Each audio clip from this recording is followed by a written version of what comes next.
Captain's at the helm! Loose and catch the wind!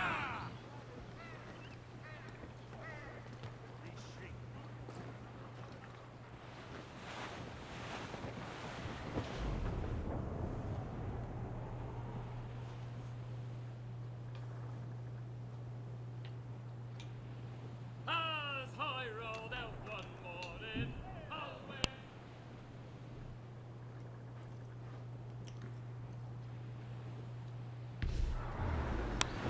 Haul in the stunsails!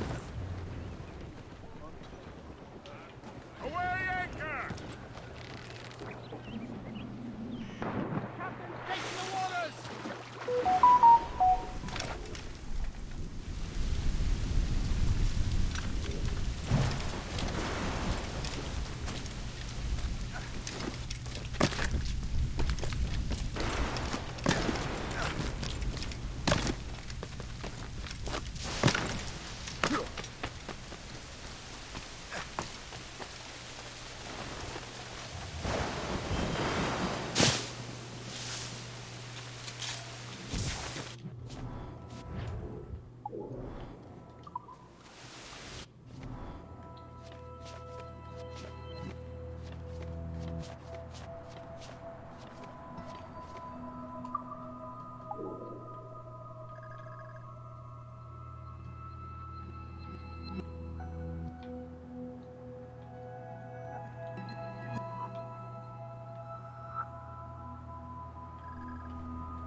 Oh.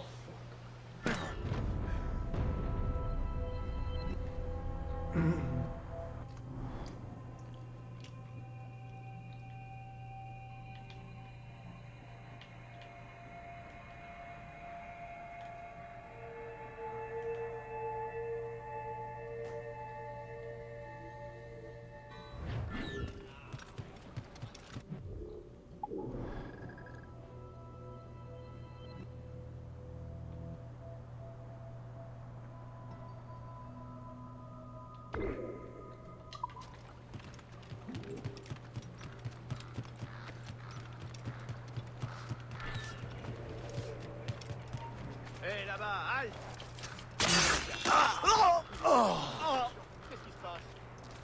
Mais laissez-moi!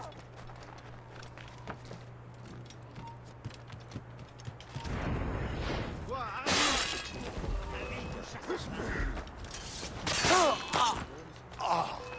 Il s'est passé quelque chose de grave?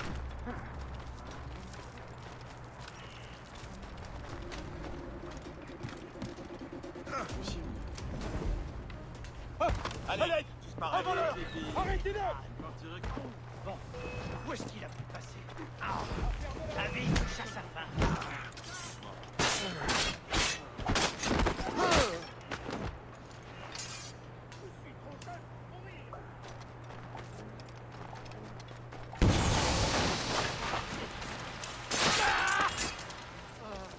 Au secours, aidez-moi!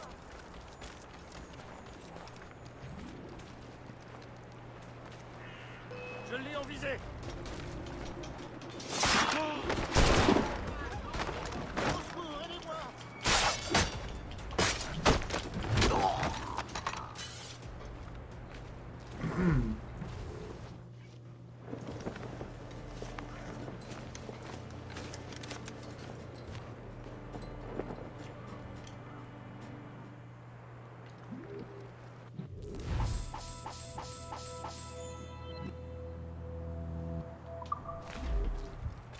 Qu'on appelle la gare.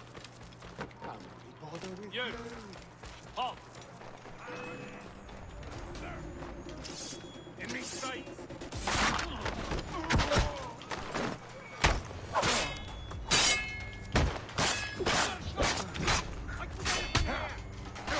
Attack from all sides now.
Il va finir par blesser quelqu'un.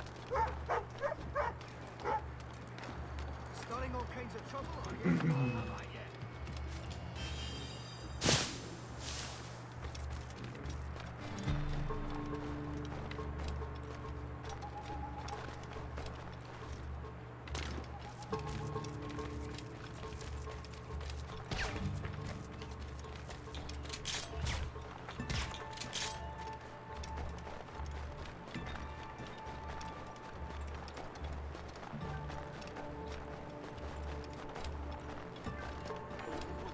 Que le brouillard se lève pour charger. Croyez-moi, il retrouvera la raison avant la tombée de la nuit. C'est un massacre.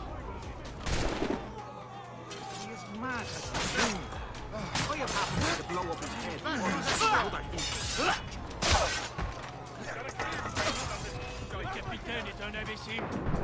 Personne ne va sortir vivant. Bravo! Croyez-moi, il retrouvera la raison avant la tombée de la nuit.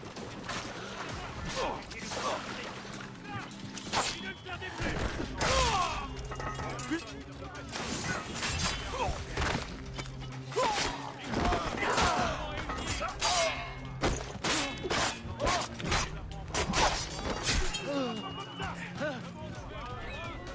Et à ses troupes!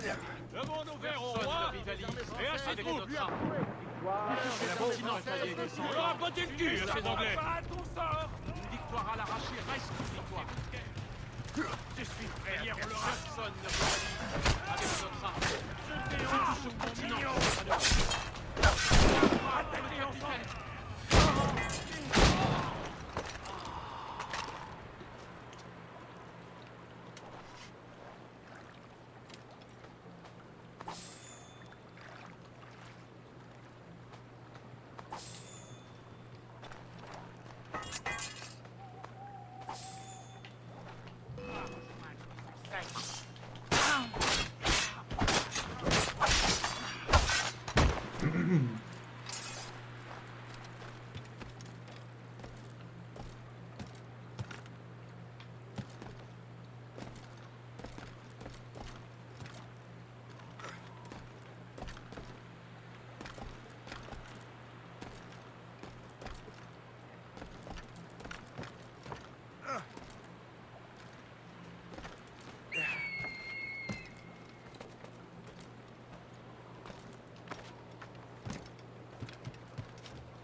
In Scarlet You old sod's Town, caps where right I out was to play. born, Way out. there was a fair maid dwelling, made every year well to the day.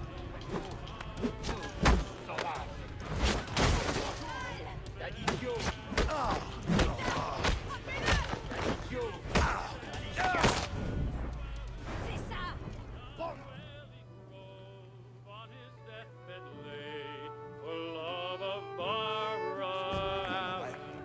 Yes. So slowly, slowly she came up, and slowly she came J'ai rêvé nigh, que je travaillais dans un pub. and all she said when there she came, young Agréable de voir man, autant de beaux I think visages français, Paris.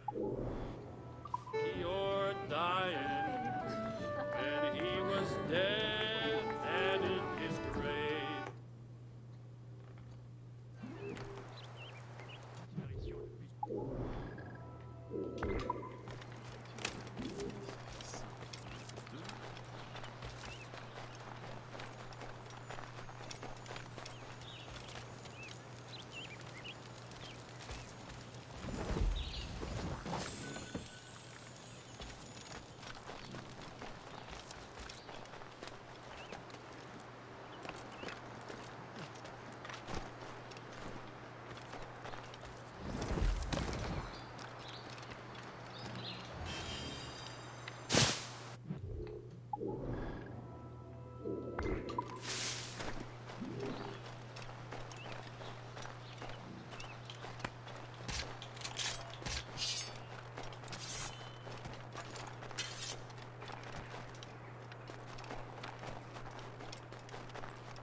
Rattle Pat, he'll kill himself.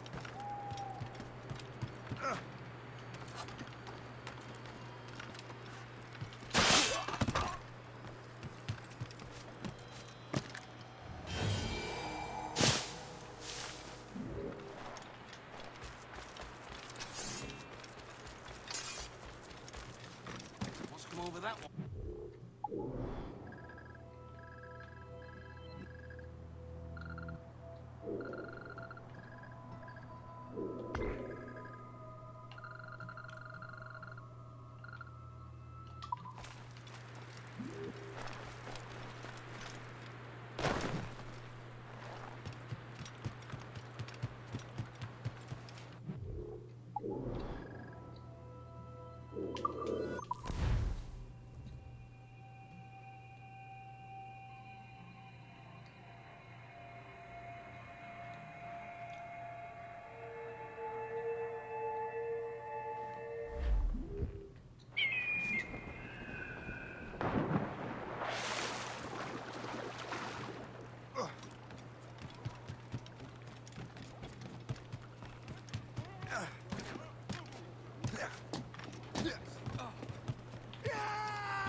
Hello.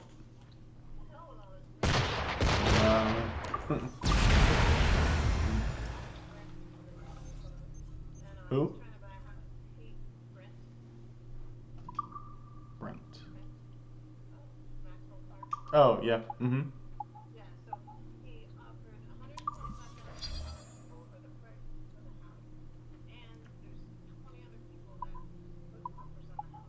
Yeah. Yeah. Yeah. Mm-hmm. Where's the house? Yeah, that's why.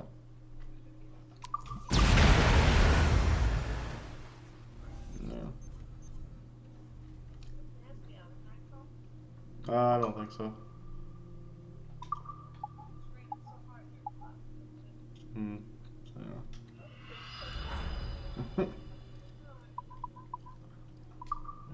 Alright. I was just playing video games.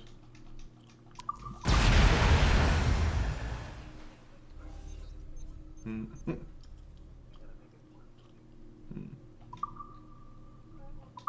Alright. Sounds good. Alright, drive safe. Yeah. Alright. Bye.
Captain's help!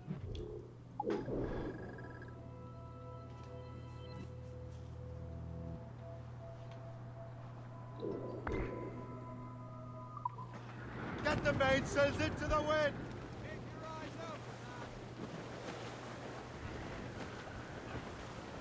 Loose all!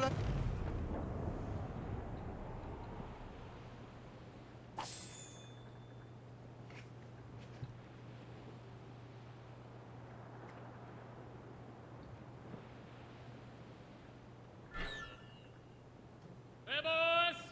Ah!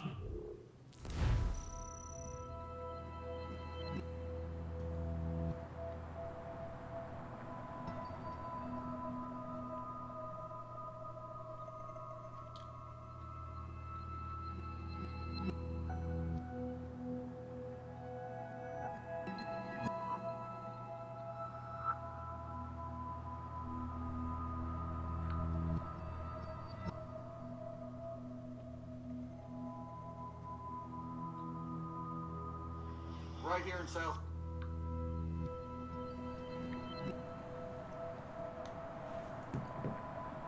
West Virginia, we're doing everything we can to keep our community safe.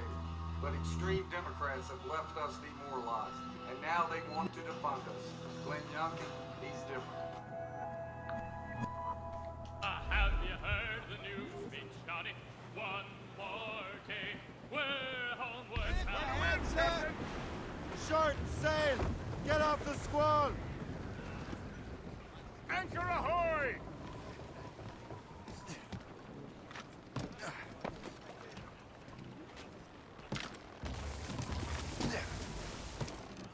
What's going on, everyone? Jeremy here from the corner. Hope you're having a wonderful Monday. And if you are, make sure you leave a like on this video and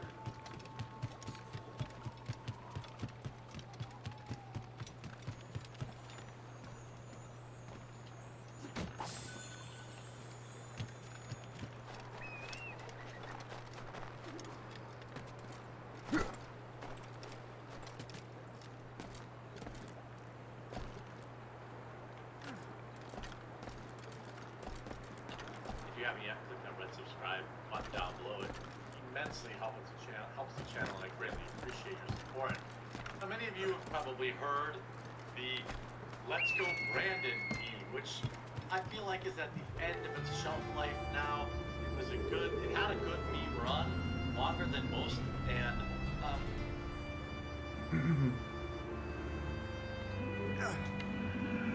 now that it's being, turned into a profit machine, I'm less inclined to involve myself, as we have merchandise and songs and videos and all. People are selling mugs with it on and all this kind of stuff. If you're unfamiliar with the nexus of it, in fact, there are people who are. I was talking to my cousin this weekend; she'd never heard of it, and essentially, it's a replacement for saying F to the current president. All started by a crowd at a NASCAR or race car event, chanting it, and the reporter interviewing the driver who won the race, whose name was Brandon, trying to pretend that the fans were saying, "Let's go Brandon," and not F Joe Biden. It was hilarious. It ran its course, and it got to the point where a song called "Let's Go Brandon" literally popped the iTunes charts. That's impressive. And because of its wild success, the news had to chime in and get it banned from everywhere, which they've done. Let's Go Brandon goes from social media meme to the top of the iTunes charts. The song inspired by the Let's Go Brandon trend that's been sweeping the country. The anti-President Biden rap song inspired by the viral Let's Go Brandon trend now sitting atop the iTunes hip-hop chart. Now, that was probably very embarrassing for some people. I don't remember if there were like anti-Trump songs that were very popular. I don't know. There were just many. Wanted to get some good old-fashioned anti-Trump stuff. You just turned on any channel or followed any Hollywood celebrity. So the fact that this song, floated to the top was pretty impressive. The song was performed by rapper Loza Alexander and entitled "Let's Go Brandon." It first went viral on TikTok before making a fast rise up the iTunes charts and clinched the #1 spot. Guess the most popular president in the world's history ever. Probably, carries a little weight. Maybe people tuned in thinking that it was a theme song for Joe Biden. The song was inspired by the Let's Go Brandon trend that's been sweeping the country since NBC News reporter Kelly Stavis interviewed NASCAR driver Brandon Brown following a victory in Talladega. During the interview, the crowd could be hearing chanting F Joe Biden in the background, which she seemingly misheard as "Let's Go Brandon." That's not what she didn't mishear it. She just kind of covered it. First, it went viral after that, and I don't know. I didn't hear the song. I never heard the song. But now, apparently, TikTok says that he got banned, frozen for Biden with the song. This is so scary. Like, this is what I'm talking about. Yeah, it's some meme song that capitalized on the meme. There's always songs that do that, and whatever. Okay, I'm fine. Whatever. It's flash in the pan. Maybe it'll turn into make it better. I don't know. But what I'm more concerned about here is the bigger picture, and that is that it's just been erased from the internet. Nobody said anything. It's like Rogan's quote about ideas that you're not allowed to criticize are extraordinarily dangerous.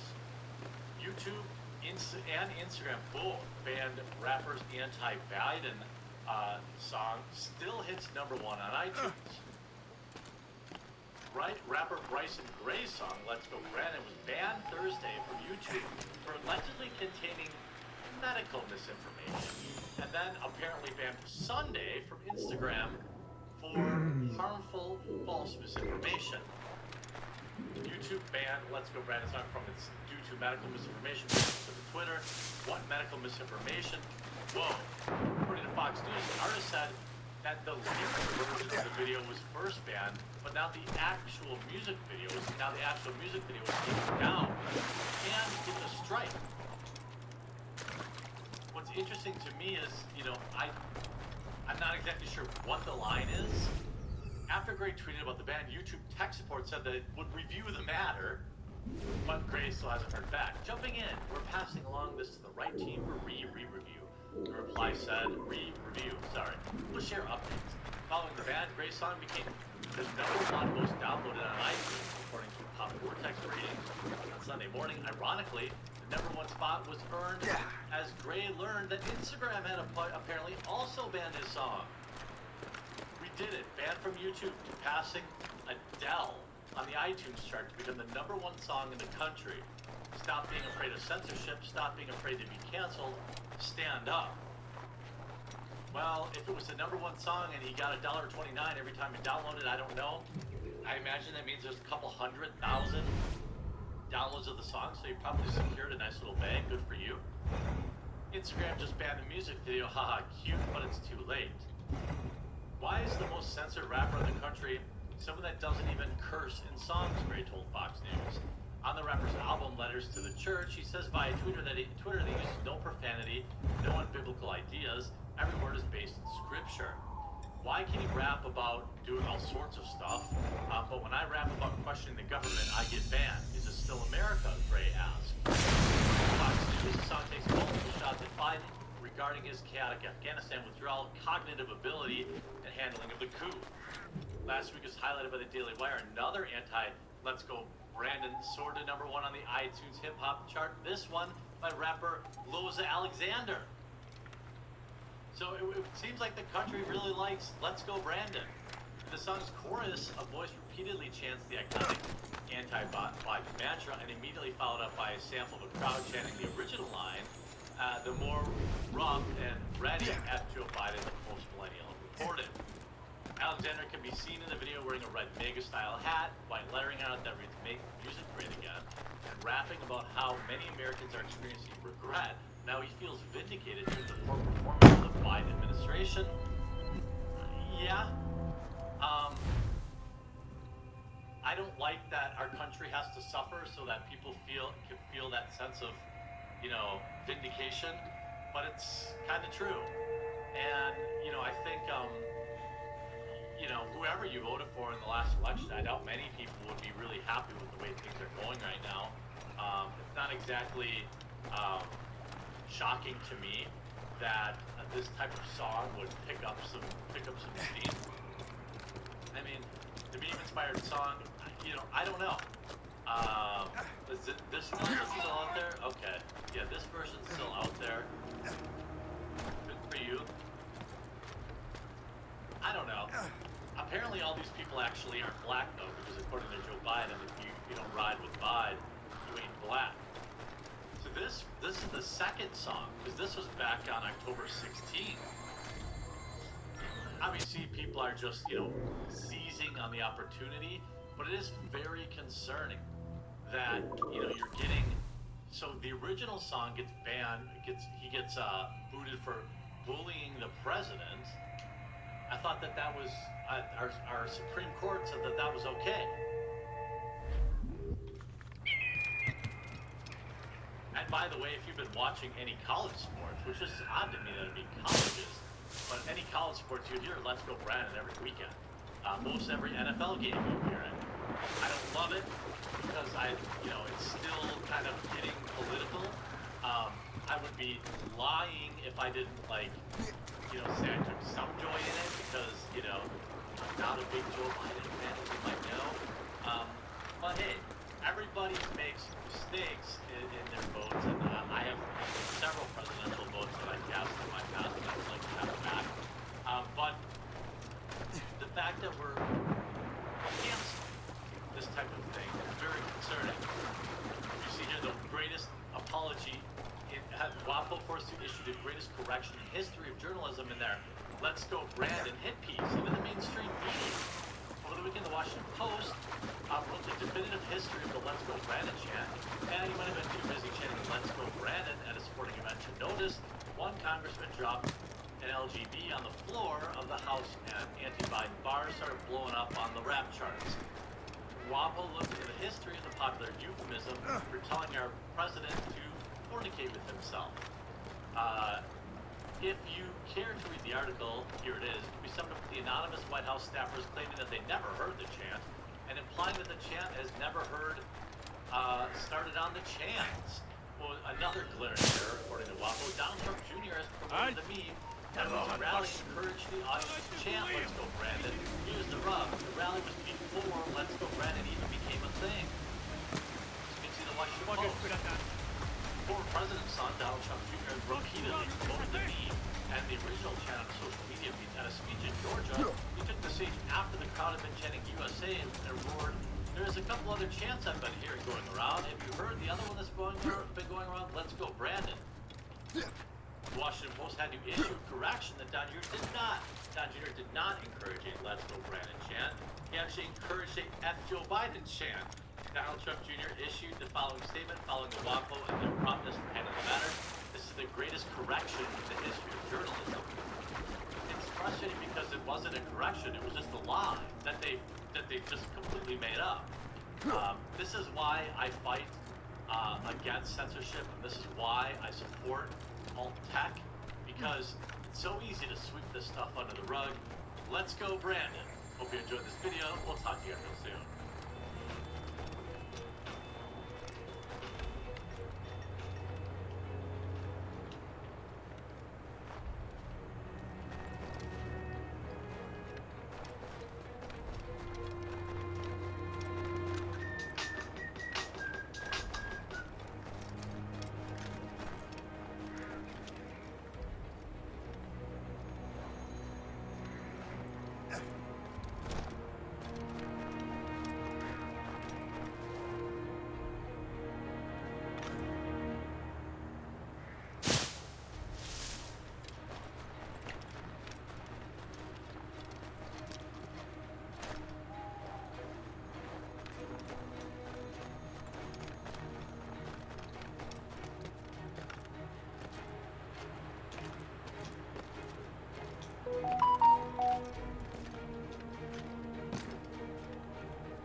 This here is another viewer's small but broken gaming PC, and we're gonna try in this video to fix it.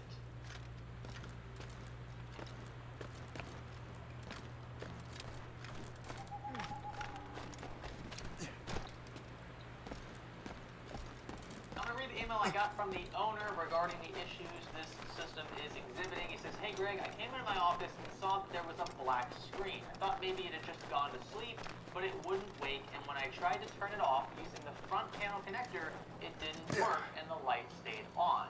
This is my first build, so I did everything I could to diagnose the issue, but no luck.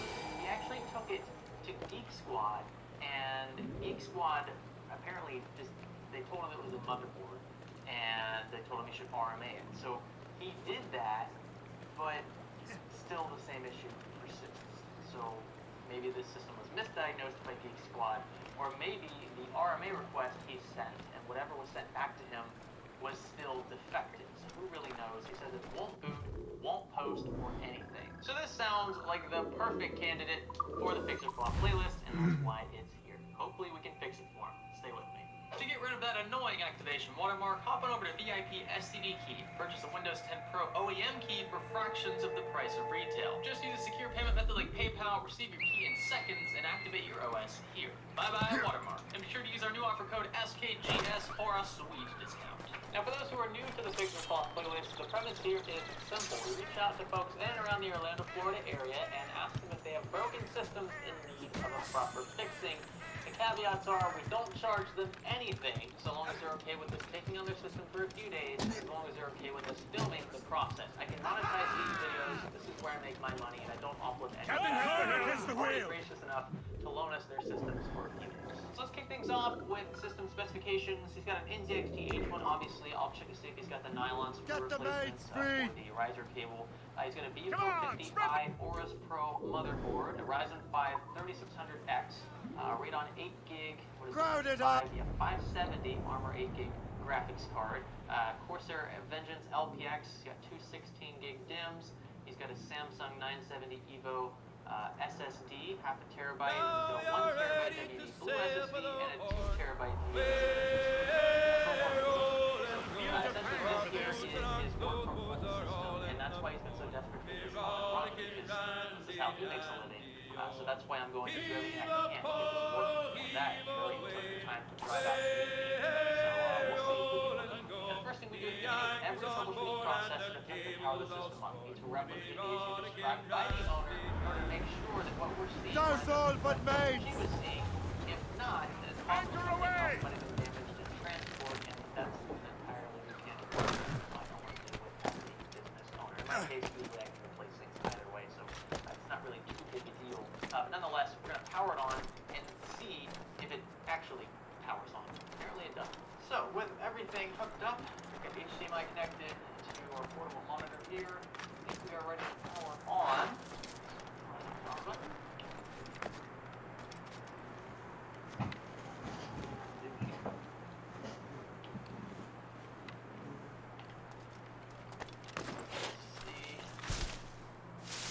Power supply is even on. This should, yeah, it should be on. There we go. We'll help people customize the same Liberty Mutual. Okay, who sat at my desk? So let's try this again with the power supply actually switched on. Okay. On. Fan spinning. I can feel fluid in the AIO. Turning. The pump is okay. I wonder if part of the problem he was having was the fact that the current level sounds like it was working at some point, maybe when he had his service, he just kept it off. But yeah, I mean, we're not getting it. That's quite a win, Captain! Do not play doctor!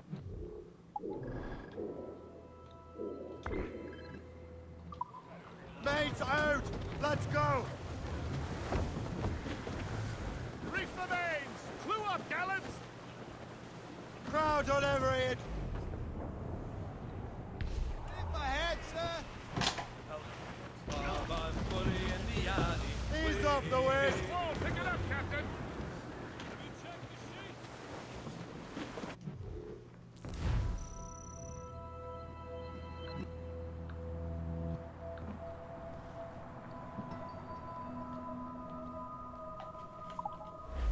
Fire! None but air! Ready, Captain! Studs out. Let's get moving. Briefing all tops.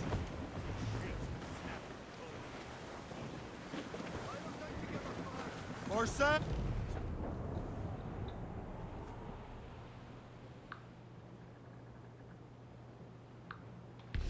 The gallants and royals. Drop anchor!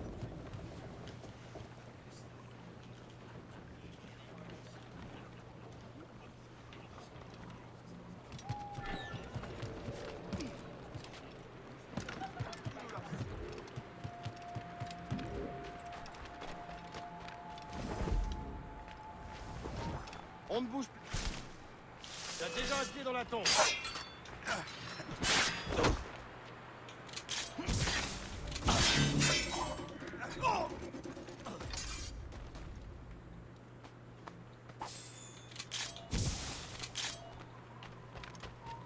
Hé, là-bas, halte.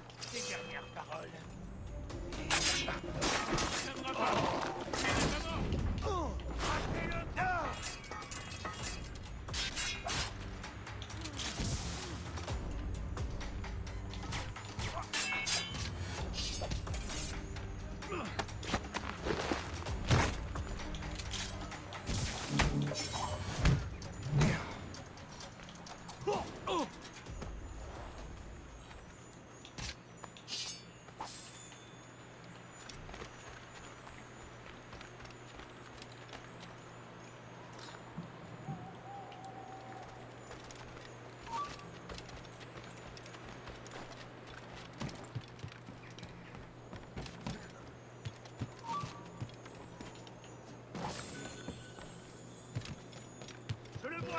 tirer. Arrête, attends-moi.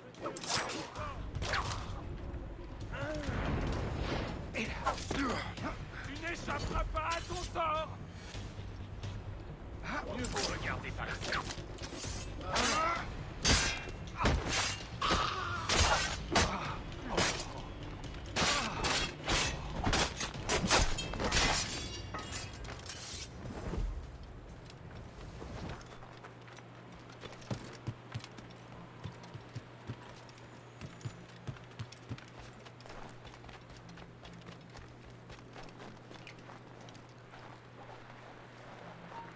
Plus un geste. Attends-toi à saigner.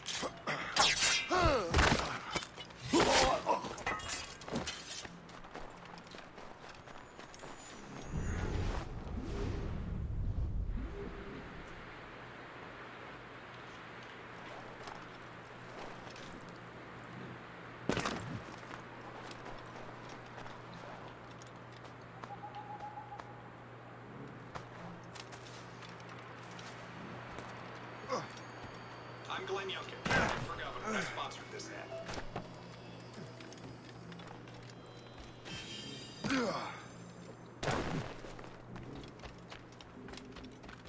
We're ready and willing to do some good work, kind sir.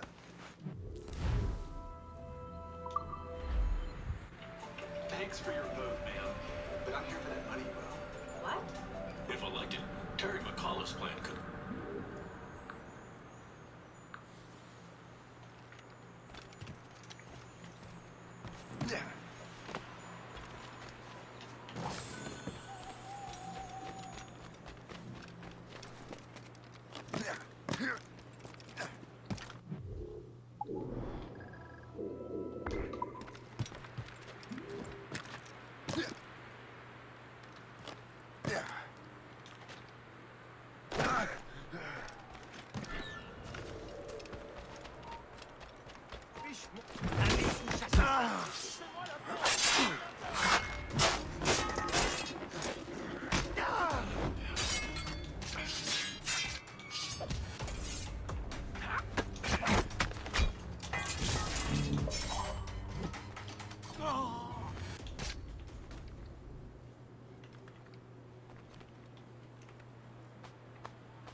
Fortune's favor. I don't know what happened, but something happened where I just was speaking.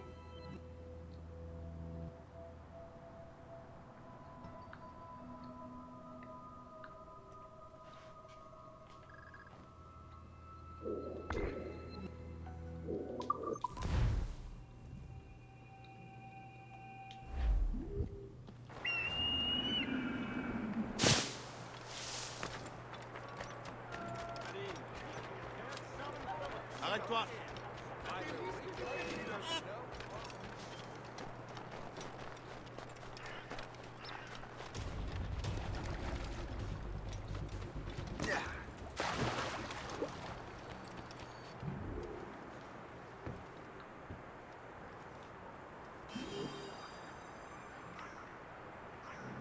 bend to anyone, but if you want...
employees that were complaining about a comedy special with his own list of demands. He said, I will not bend to anyone, but if you want to meet, you have to abide by my conditions, and one of them was a direct roast of comedian Hannah Gadsby, and he just said, you have to admit she's not funny, and it's just, it's kind of funny. Dave Chappelle's basically striking back, rejecting the cancellation of him as a comedian, but it's an interesting subject because I'm not entirely sure Dave Chappelle will survive the cancel.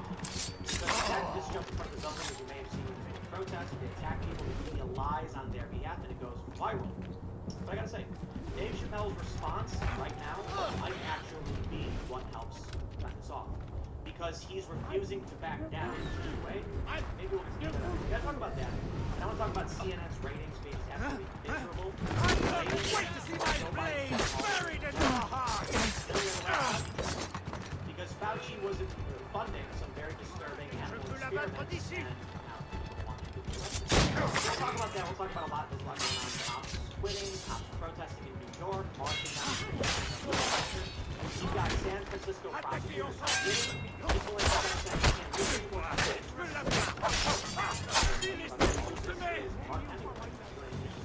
Hi, Mark Hemingway.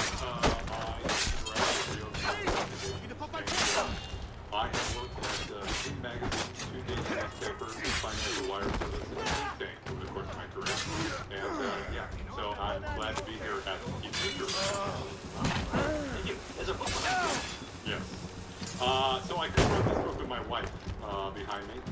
It's on the 2020 election. It's called Rigged. I'm gonna have to turn around to the subtitle. How the media, big tech, and Democrats seized our elections. So this book was kind of an attempt to make sense of what happened in 2020, where there was a lot of crazy, things that people were saying about what happened or did happen after the election. But the truth is, my wife and I stepped back and took 30,000 foot view of the election, where you have big tech censorship, you have all these crazy COVID narratives, you have rule changes. Yeah, there were massive changes across the board to election rules because of the pandemic and everything else. Mail-in balloting being this, massive thing that happened, and really looked at how the election happened. And I mean, I think we came to the conclusion. I think a lot of people that we felt very uneasy about the election, which is to say that I'm not out here saying the election was stolen, but was it a situation here where people would say it was free and fair and wasn't substantially corrupt? I don't think so. Easiest way to put it is Time Magazine's The Shadow Campaign to save the election. We've talked a lot about that in the book. I mean, they literally called it a coalition of corporate interests coming together to oust Donald Trump, a cabal in Time Magazine. And somehow this wasn't setting off claxons. You guys are crazy conspiracy theorists. They were just fortifying it, all right?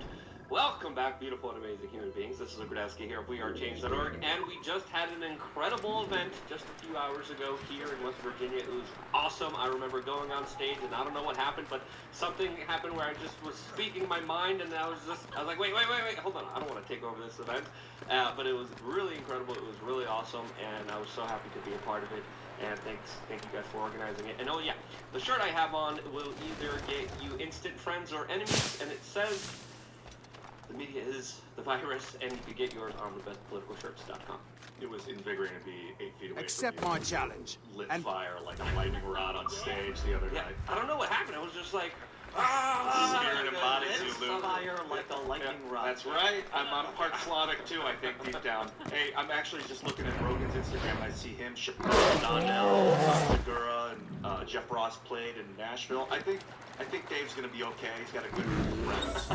They're gonna keep him grounded and keep him, because really, as famous, he can be famous as he wants. He can still go crazy, but we're good friends. I'm glad to be here as well. Our event was fantastic. I wish that more people could have come. I'm hoping that we can expand as we go along, but we need to get our chops and see if we can work. Before we get to the news, my friends, head over to timcast.com, become a member. We're going to have a members-only segment coming up around 11 or so p.m. And you'll be supporting our fierce and independent journalists. As you can see right here in the member content for the Green Room show this Fridays, we got behind the scenes with Viva Fry and Robert Barnes. You definitely want to check that out. It's just fun hanging out. It's not super heavy political stuff. You know, we're chilling. Look how fast we are just going down the Green Room. If you want to check that out, become a member. And don't forget to like this video, subscribe to this channel, share the show with your friends. Let's talk about some news. And I want to start with Dave Chappelle because, you know, I was talking about the Alec Baldwin incident earlier.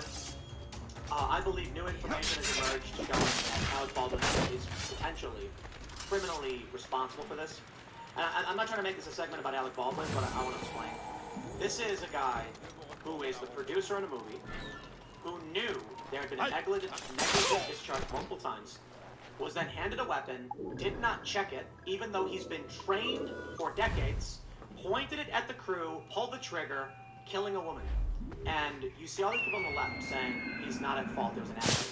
There was a post on Reddit where they were like, if you think that a guy who accidentally shot someone should go to jail, but the president shouldn't, you know, Donald Trump. Then they're like, something's wrong with you, and I'm like, Alec Baldwin was a producer on the movie. There had been 2 separate negligent discharges that could have about some crew walked off the set. He has been trained in how to handle the firearms on different movies, and he didn't, which means there's got to be a criminal investigation into what he knew and what he didn't. And I bring that up because it's purely cultural. Politics don't matter. Alec Baldwin is an activist, right? So everyone's like, oh, you know, Alec Baldwin, we gotta protect him. That's really what it's about. So when I see the story with Dave Chappelle, now to segue into why the Dave Chappelle story matters, I actually was saying, the Dave Chappelle Netflix thing, you get the Netflix employees coming out, physically attacking a guy, claiming that after they destroy his sign, then the media reports that the guy was actually the one attacking them. Culture is everything. And they've got the media, they've got cultural institutions. But Dave Chappelle did something funny. Variety says Dave Chappelle willing to discuss the closer with trans community, but says he's not bending to anybody's demands. This is not true. Dave Chappelle actually says members of the LGBTQ+ supportive of him. These are the activists. These are the wingnut activists, the political activists, not people who are simply LGBTQ. And he said, quote, I want everyone in this audience to know that even though the media frames it, that it's me versus that community, that is not what it is. Do not blame the LGBTQ community for any of this crap. This has nothing to do with them. It's about corporate interests and what I can say and what I cannot say. For the record, and I need you to know this, everyone I know from that community has been loving and supporting, so I don't know what all this nonsense is about. He said, I believe Chappelle also spoke about the upcoming documentary. This film that I made was invited to every film festival in the United States, and some of those invitations I accepted. When this controversy came out about the closure, they began disinviting me from these film festivals. And now today, not a film company, not a movie studio, not a film festival, nobody will touch this film. Thank God for Ted Sarandos and Netflix. He's the only one that didn't cancel me yet. This is important context people did not realize. That Dave Chappelle has been canceled across the board. But he's standing defiant. They go on to say, though Chappelle said he was willing to meet with some members of the trans community, or the activist community. See how they try to do that with Variety? They try to make these extremists the entirety of the trans community. I'm pretty sure Blair White's a member of that community. We had a fan at the event Saturday who was trans. This is not fair. He says he jokingly listed off a slew of conditions that would have to be met. Quote, to the transgender community, I am more than willing to give you an audience, but you will not summon me. I'm not bending to anybody's demands. And if you want to meet with me, I'd be more than willing to, but I have some conditions. First of all, you cannot come and not watch my special from beginning to end. Nice. You must come to a place of my choosing at a time of my choosing. And thirdly, you must admit that Hannah Gadsby is not funny. And there it was. Brilliant, smart, I loved it, and that was the perfect response we needed right now. There's a huge conflict happening, and we also have to understand that this is not just Dave shooting shots for no reason. This Hannah Gadsby attacked Dave and the CEO of Netflix before. The CEO of Netflix came out in response to a lot of this controversy by saying, quote, "So we have Sex Education, Orange is the New Black, Control Z, Hannah Gadsby, and Dave Chappelle all on Netflix. Key to this is increasing diversity on the content itself." Now that's a simple response saying, hey, everyone here gets a voice on this platform, on this very important platform, and Hannah responded on Instagram by saying, quote, "Ted, just a quick note to let you know that I prefer to drag my name in the internet. Now I have to deal with more of the Dave Chappelle's fans like to unleash on me every time Dave gets $20 million to process his emotions, stunned, partial world views." Later she adds, "Didn't pay me nearly enough to deal with this, with the real world consequences of hate speech, whistling evil views, to acknowledge every Ted, and your amoral algorithm." So those are very good. Well, I think a lot of people are.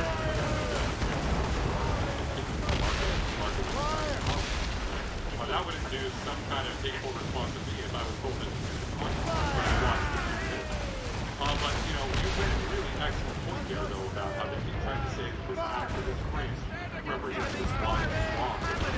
I thought you were going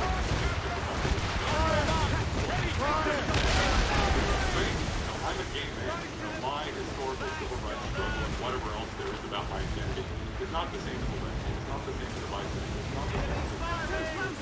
And with you, they're just including every white woman including them. I mean, it's absolutely insane that somehow you can claim to speak for so many people.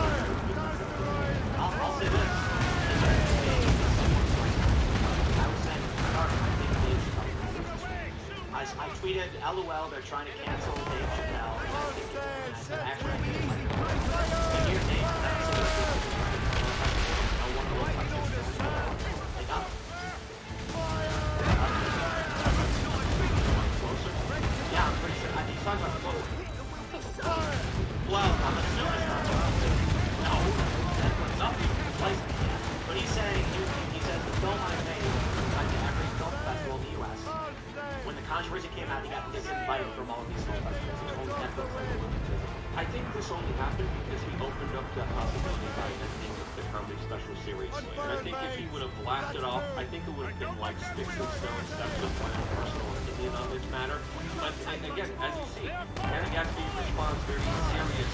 The best way to disarm someone who's too serious and taking themselves way too seriously is to laugh at them. So this was the perfect response to Hannah.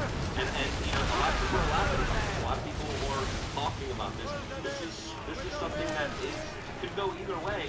But the shots were fired back by Dave. It was good to see those shots fired. But I also want to say, I think people make a mistake and think somehow about the audience. I mean, this is really about what's going on internally at all of these entertainment companies. A couple months back, I did a story on digital advertising and how there are all these boycotts against, you know, right-leaning media and stuff like that. And the guy who I talked to an advertiser made this it used to be when stuff first started happening, you go to the company and say, well, it's just a social media process, it's going to go over in 48 hours, you've got nothing to worry about.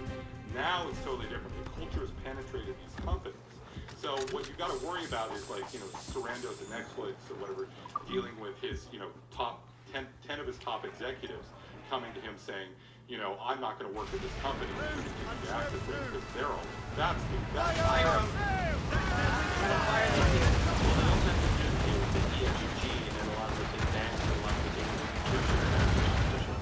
So it's not just Netflix and the employees there. I mean, even with that protest, I mean, did you see how the media hyped it up? 1,000 people are going to come out. Maybe a few dozen. Let's be honest here. I think that was actually fair. So I saw the criticism that there was like one source that said, we estimate 1,000 people will come. The media ran it, and then everyone picked the story up. But as you know, Luke, whenever you see a social media post saying like, come to this event, and there are invites given out, on Facebook, when it says 1,000, we always would be like, that means Yeah, for sure. because you get 10 times as many people saying they will go, and a 10th show up. But this is also important to bring up because they had the mainstream media hyping this up. So people were hearing about this. People knew about this far and wide. They were doing Shut that. up. Yeah, exactly. I mean, when you compare that, we also have to understand that on the bigger backdrop of it. That they got a lot of promotion for this, and if you have that much promotion, you would expect bigger protests from my own personal perspective. But again, that just proves what I was saying. This is not about what audiences want out of comedy. This is about the imperatives of corporations. That's what this is about. I think that, you know, Dave Chappelle it's like a grandfathering in kind of thing where when Dave Chappelle's career ends, he gets old and moves on. You'll never see a Dave Chappelle for this new time period. So I'll put it this way, assuming that, you know what, let me slow down. Michael Malice likes to say, you know, these people are so dumb. How could you possibly think we're going to lose? And I'm like, dude, they're dumb too. But a lot of them overwhelm the system and then people are running.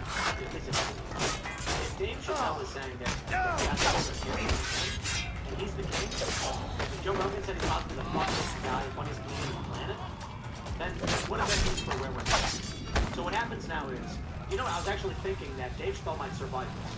He might survive the cancellation to a certain degree. And then what would happen is they would just be like, let him be. Once he's no longer in media or relevant, we'll just go with the next generation. So there was that guy, Shane, what's his name? The guy from SNL who was like, he got fired. Oh yeah, I don't remember his last name. Gillis. Shane Gillis? Shane Gillis. So this is a really good example. Shane Gillis did an Asian accent stereotype. Do you remember the story? Yeah, I do. And then he got fired. Chappelle on Netflix did the same, did a even more egregious where he like made the face and everything, and it was celebrated. The cheered for him. They gave him another special that came to $24,000. So for a while I thought, okay, they're gonna not let any of the new guys, new people, with kind of humor, edgy humor, get jobs, and they'll tolerate the old comedians until they're finally gone. Now it's like they're even nuking Chappelle now. So I don't want to be. I think people need to realize. If the story ended there, fine, I guess you call it pessimistic. I'm not saying the story ends there. I'm saying we're doing stuff. We should have done what Ryan Long said. I can't say what Ryan Long said. But it was insane. Everyone was like, Ryan Long is an amazing person. And then he was like, I can't spoil any of the jokes, but it was extremely offensive. You had people going like, oh man, but it was hilarious. And you're not going to find that on Netflix. No, you're not going to find that, but I do think things are happening. Like, so like Pavel in Czechoslovakia, you know, remember the famous essay where he talked about the creation of a parallel culture.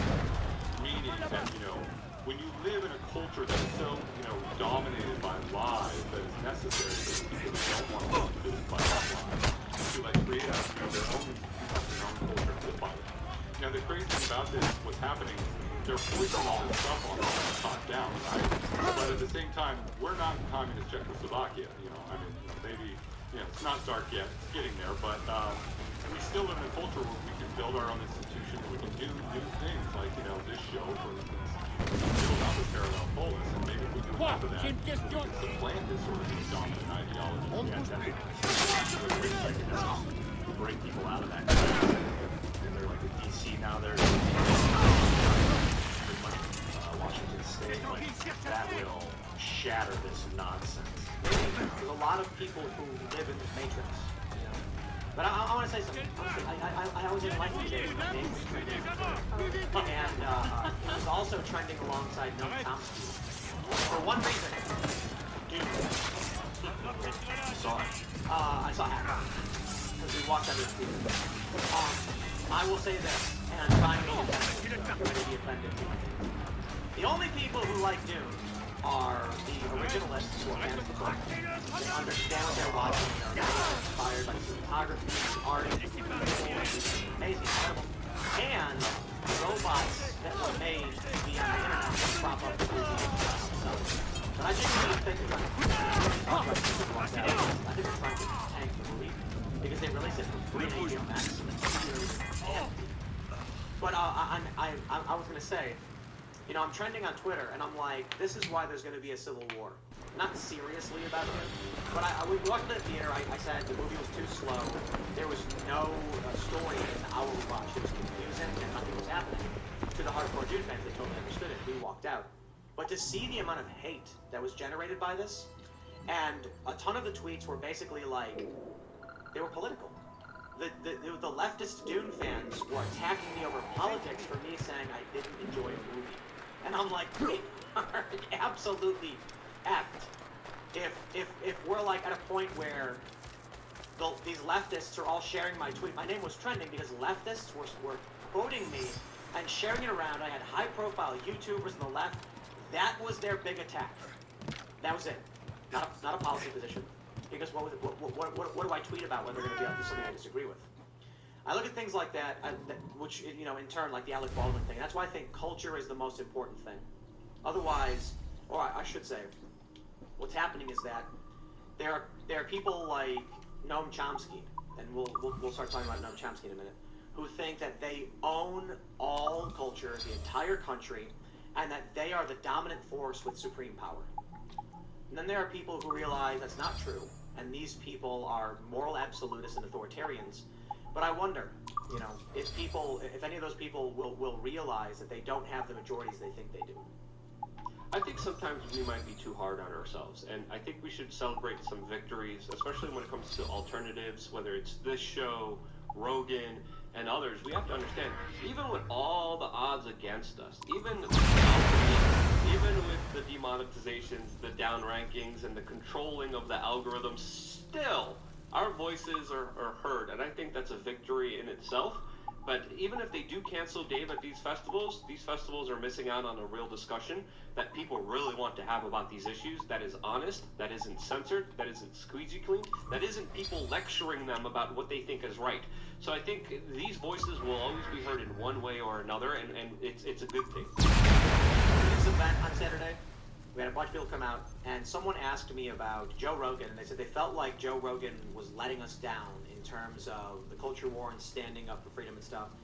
You know, and I basically was like, dude, Joe Rogan has done more for freedom than, you know, almost anyone else, and he's an incredibly powerful voice in media that, you know, we're grateful to have. But I will say, you know, I was disappointed that he performed in Madison Square Garden over the vax mandate. He says he's against it, but here we go.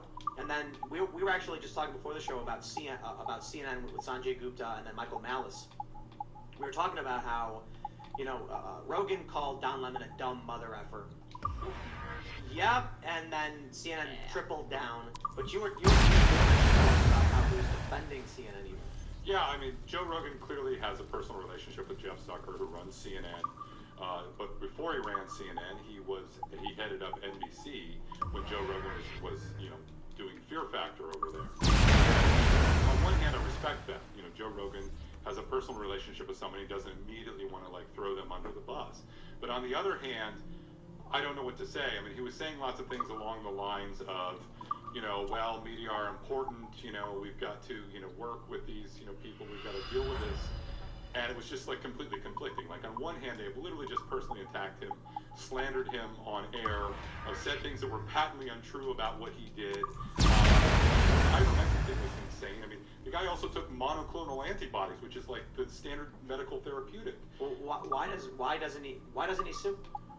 Well, that's a really good question. I mean, we really need more people that can stand up and challenge media organizations in ways that is going to make them hurt.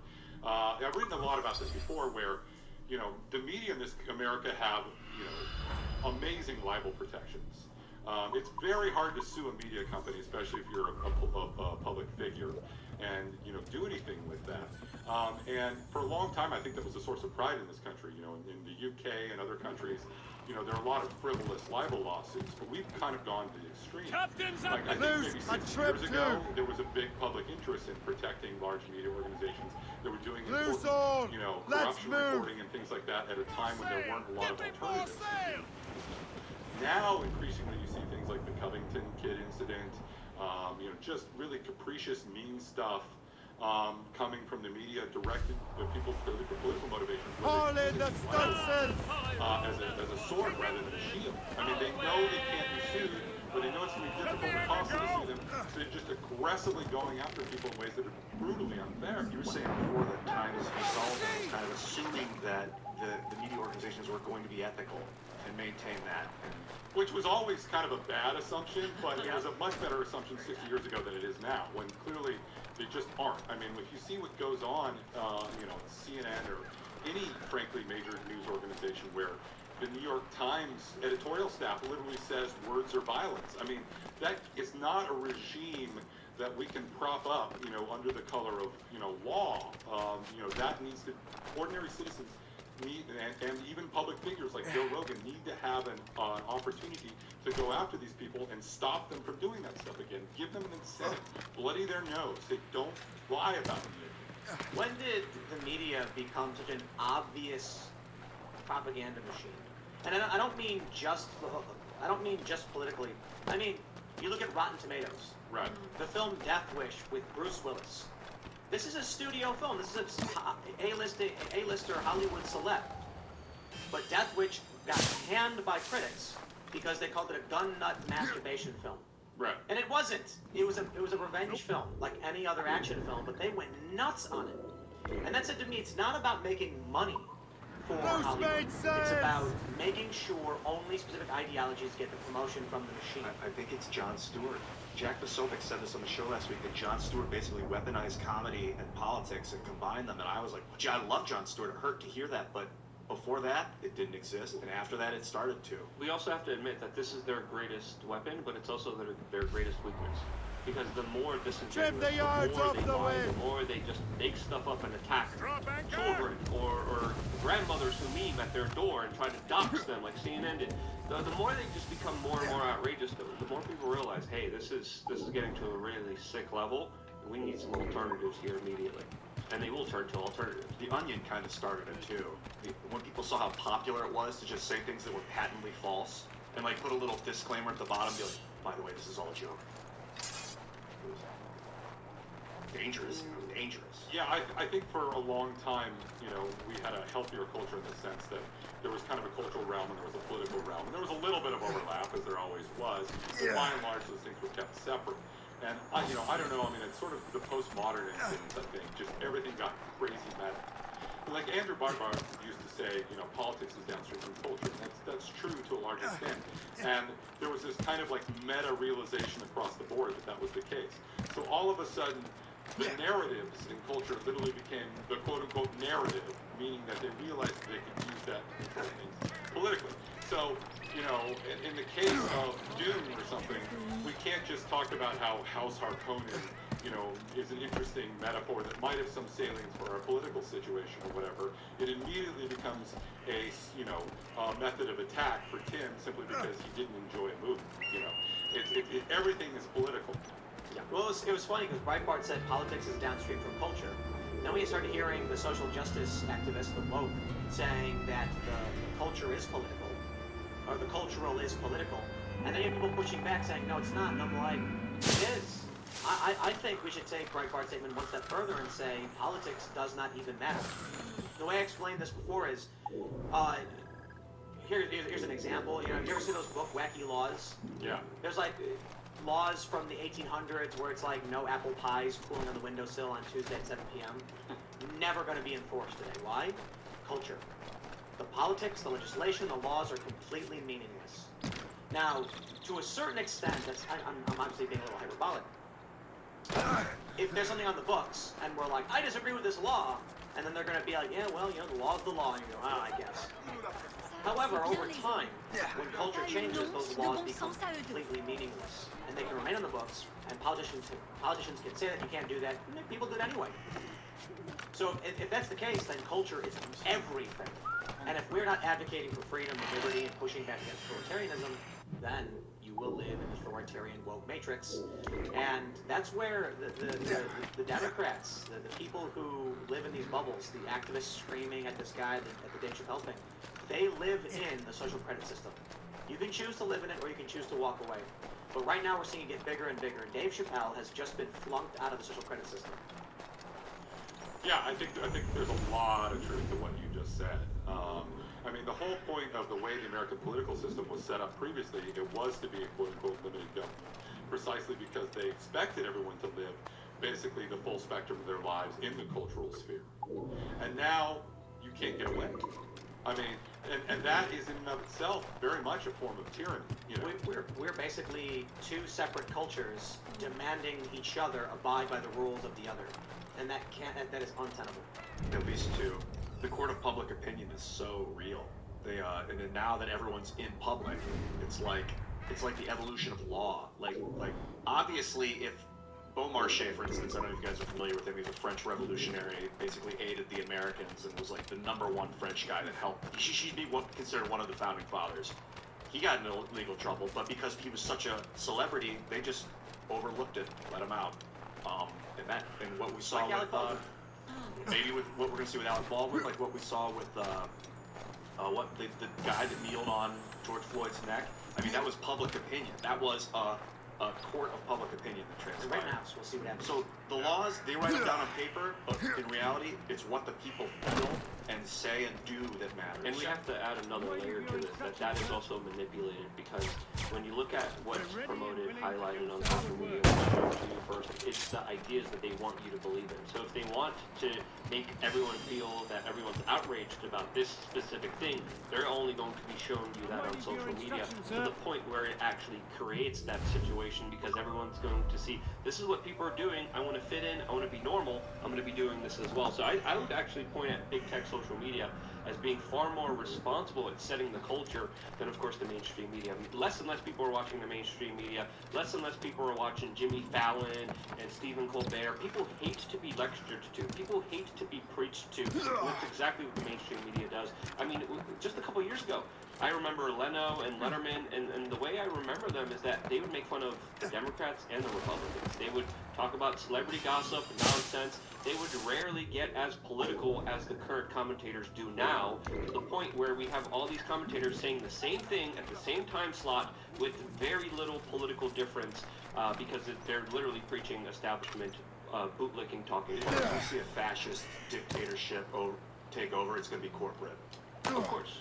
Yeah, so without a doubt, the corporatocracy, the multinational corporations, they're the ones essentially here creating not only the ESG score that we talked about with Jack Posobiec when he was on the show. This is a very important element to this. The corporate social credit score. These are the people calling the shots here, and with them calling the shots, they don't just implement this, they create this idea that this is popular, this is public opinion. They shape public opinion by pretending that it is reality, when in the beginning phases, it's not. Let's go with a little bit of good news, but also kind of bad news. And I'll start with a question. Joe Biden recently appeared on CNN. Mark, how many viewers do you think they attracted to that spectacle with the President of these United States? So because I'm an insane media junkie, I believe it was 1.42 million. 1.42. Oh, Fox News says 1.2. Okay, sorry. You were giving too much to Joe Biden. I was quoting CNN math. Well, so we have the story from Fox News. CNN's Brian Stelter avoids network's poorly watched Biden town hall and reliable sources media show. CNN's primetime event averaged only 1.2 million viewers, finishing in third place behind Fox News and MSNBC. Think about what this means. That doesn't mean what you think it means. My initial reaction was, wow, people would rather watch the daily Fox or MSNBC as opposed to the president give a town hall? Man, Biden must suck. Well, the better way to put it is, people don't care about Biden. They would rather watch their cannon fodder for the culture war. That's what's actually important. Biden is irrelevant in the culture war. He was not Trump. Therefore, he got votes. But right now, we're seeing a here's the good news. CNN is in crisis. You know, they can't even get they can't even get a couple million viewers off the president himself. That's also indicative of what's happening to this country with Fox and MSNBC doing that. People want to fight. Yeah, no, I think that's absolutely true, but at the same time, I mean, CNN has become MSNBC. I mean, there's no difference there. For a long time in cable news, they differentiated themselves. Fox was a conservative network, MSNBC and CNN was the liberal media. They were at least trying to, protect themselves as the acceptable alternative that could be shown in airports. Now, I mean, they're deranged. I mean, their primetime network, I mean, their primetime programming, I mean, it's not really in terms of substance different from MSNBC in terms of their political tip. Don Lemon may be one of the stupidest people I have ever seen. Cuomo is also on that network. That's so true. You're insulting stupid people now. Do you remember when Don Lemon asked if the missing Malaysian airline may have been sucked into a black hole? Yeah. I remember that. That's a true story. Good stuff. That's CNN desperate for ratings. He's like, but is it possible? I know it's preposterous, but is it preposterous? Yes. And people were like, oh, come on, Tim. He was just having a little bit of fun. And I'm like, dude, if you want to speculate on what could happen to a plane, a black hole swallowing it is the stupidest possible thing to even joke about, because a black hole wouldn't be able to get anywhere near the plane without destroying substantially more than just one airplane. But that's CNN for you. These are the trusted name in news, Tim. I mean, they're the ones that YouTube trusts more than anyone else. They're the ones that they get put on the top of the list. They get shown to everyone. So years ago, David Foster Wallace wrote this really interesting essay about conservative talk radio for the Atlantic back in the day. Supposedly, Wallace was an interesting guy. Supposedly he was a big Rush Limbaugh fan. I don't know if he agreed with Limbaugh politics, but like he just liked listening to radio. And he made this observation in the piece where he was talking to other talk radio people about how they would harp on the same subjects over and over again. You have no business up here. About how they compared talk radio and the ideas and the way they talked about things to regular radio, where it's like, look, just because the morning DJ played the hit song doesn't mean that you as the evening DJ don't get to play the hit song. Everybody wants to hear the hit song. And I think cable news has carried that approach forever. Like, the Malaysia Airlines thing is a classic example. Like, they just, clung to this story because it was getting CNN meager ratings at the time, and they were in a slow news cycle for a couple of weeks, and so they just pumped that story. So you get Don Lemon, who's already, his brain is going to get trout, saying things about black holes eventually, right? He ran out of stuff to talk about. But they're still clinging to this model where they just say the same things over and over and over again. And the media environment isn't even what it was 10 years ago, where you have so many other alternatives.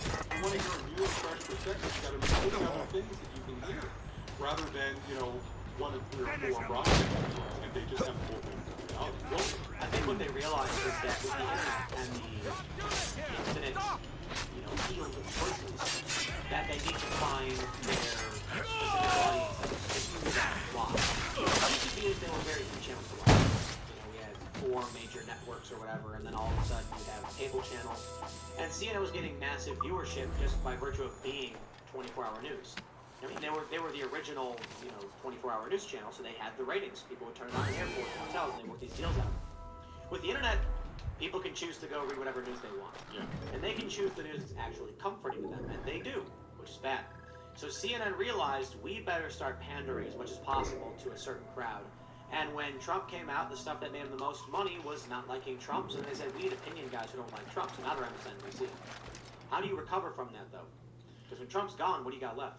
Well, that's it. And the other part of the credibility they lost during that time, because they went so hard after Trump.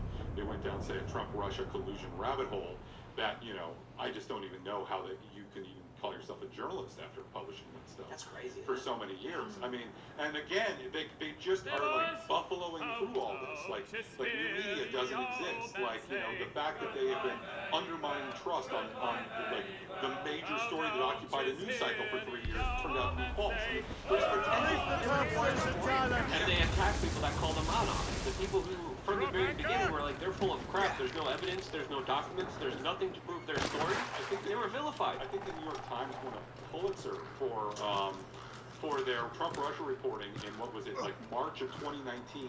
And the Mueller report happened like 3 months later. I mean, like literally everything they just won a Pulitzer for was like invalidated. It's madness. And yet they just pretend that these things aren't happening. Like, this is a great show. I'm a fan of the show. I'm here tonight because I enjoy it, but I've also got a book from Rome. I'm here because you guys are legit competition with the cable news. You've got 1 million subscribers on YouTube. Cable news people don't think that way. They're still kind of, in the dark about this. And it's because they're so egotistical. They don't understand Americans are hungry for other perspectives. They don't understand we have alternatives. And they don't understand they're frankly getting better information elsewhere. They're also public companies, so they have to make profits. This company will make profits because it's awesome and well designed, but It's not about the profits. It's about the message. I get invited on Fox News a lot more than I used to. I used to be invited on periodically for like specific stories. Now it just feels like the guys over at Fox will hit me up, you know, twice a month or whatever, and be like, hey, do you want to come on this segment? You know, I just did a segment the other day, and I was thinking to myself afterwards, like, why am I even doing this anymore? Like, they hit me up, and they're like, yo, we'll send it a van. It's really easy. It's 10 minutes. You just pop in, and I'm like, yeah, sure, why not, right? Yeah. And then this time around, I got out of the truck. They have these satellite vans, or they're not satellite vans, they're cell bonding vans. And I was just like, why am I even bothering going on this? You know, to talk for a few minutes. And I'll tell you, like, my thought process was, shows like this, it's raw. It's just a couple hours, we talk. I do have a bunch of stories I want to get to, and I want to make sure we don't just beat a dead horse and talk about too much over and over again. So I'll be like, okay, let's try and change the subject. So there is some structure to it. But for the most part, if conversation happens, conversation happens. You go on Fox News, and they're like, some days they're like, it's going to be 5 minutes. And they talk to me for 10, and I'm like, what's going on? Like, they're still talking to me. And then they were like, you were doing so well, they just kept going with it. And I'm like, I got a deadline, I got to be inside.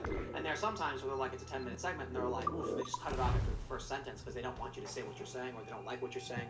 And I'm just like, people don't want this. People don't want, you know, I think this is why you see the key demo ratings for these big networks are in the gutter. Their overall ratings are good. If you go by key demo, we absolutely beat all of the big cable shows.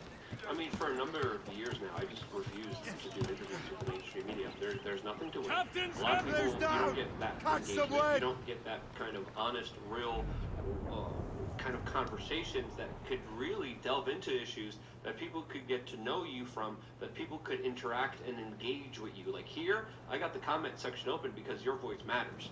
I want to interact with you people.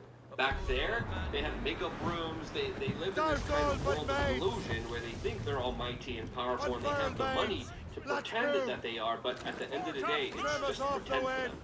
Well, I'll push back a little and simply say that, you know, for the time being, a lot of these organizations still do bring a level of sort of resources, if nothing else, and or, you know, some degree of professionalism, some setting that most, you know, online media outlets that are competing in new media haven't quite caught up to. Some of them have, more of them will. We'll get to that point. You know, so they still do some good work, and they're still very influential within, you know, a lot of narrow circles that matter. Republican congressmen are watching Fox News, and that matters. You know, Trump is watching Fox News, but I would push back, and I would say that when we're talking about ethics, the mainstream media has a very lower quality than people online. Look at WMDs. Look at the lies that they told and the effects that they've been having on people that cause people to die. And Republicans care more about the opinion of the New York Times than they do of any other constituency. Yes. Yeah, but this is the thing. One thing about Trump I will say is I think Trump woke up Republicans specifically and Americans more generally to the problems of getting mixed up with the media. Trump was the first, you know, sort of large public figure that basically said, you know what, I don't have to leak the story of the New York Times. I can leak this story to Breitbart or whatever, and I'll have just as much in effect. And that was like a really threatening realization to them. The fact that he could go through alternative media and frequently did, and that was, I think, what made the media hate them a lot. But, you know, going back to what you were saying earlier, I mean, it's totally true that the way that the main media is becoming so adversarial and openly so politically, I tell ordinary people all the time. This happens, I'll talk to people. They will because I, you know people out in the hinterlands. They're like, you're someone from the Chicago Tribune or New York Times called me and they wanted to talk about this thing that's happening in my business, and I'm like 95%. I'm like, absolutely not. Do not talk to me. You know the story of Mayogate? No. So let's tell the story of Mayogate. There was a tweet from the North Carolina GOP. It was a quote from a story about a business that said, inflation's really bad. We're spending $200 a week more in mayonnaise. And so, all of a sudden, because it came from Republicans, Democrats, Huffington Post, a bunch of these, I think it was like a bunch of these lefty outlets, picked up the story and said that the restaurant owner was lying about the cost of mayonnaise to make Joe Biden look bad.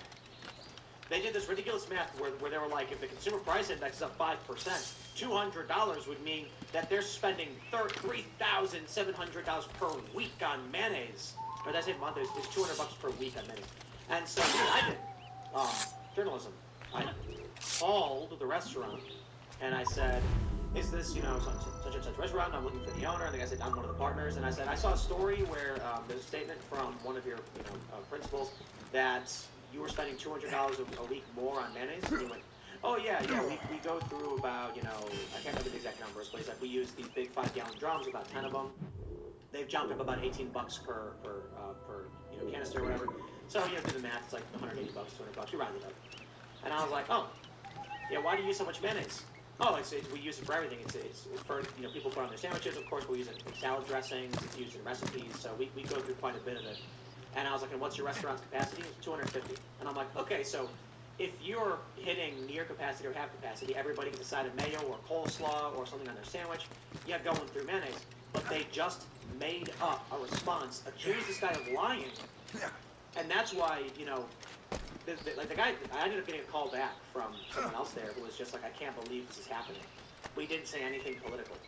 And I'm like, this is why you don't talk to the press. I've been getting hit up to do shows from people, and shout out to Clint Russell and Bob Murphy, Econ, but I'm concerned, even just YouTubers, because if someone does an edited show, like, I'm already ridiculous on an unedited live show. If someone wants to take me out of context, they could destroy the way I seem.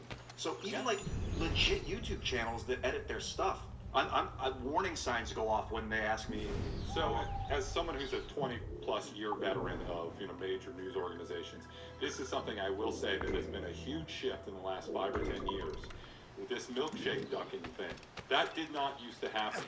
And now all of a sudden, if a private citizen finds themselves in the crosshairs of a national political story, and it cuts against what the media wants, they will destroy it.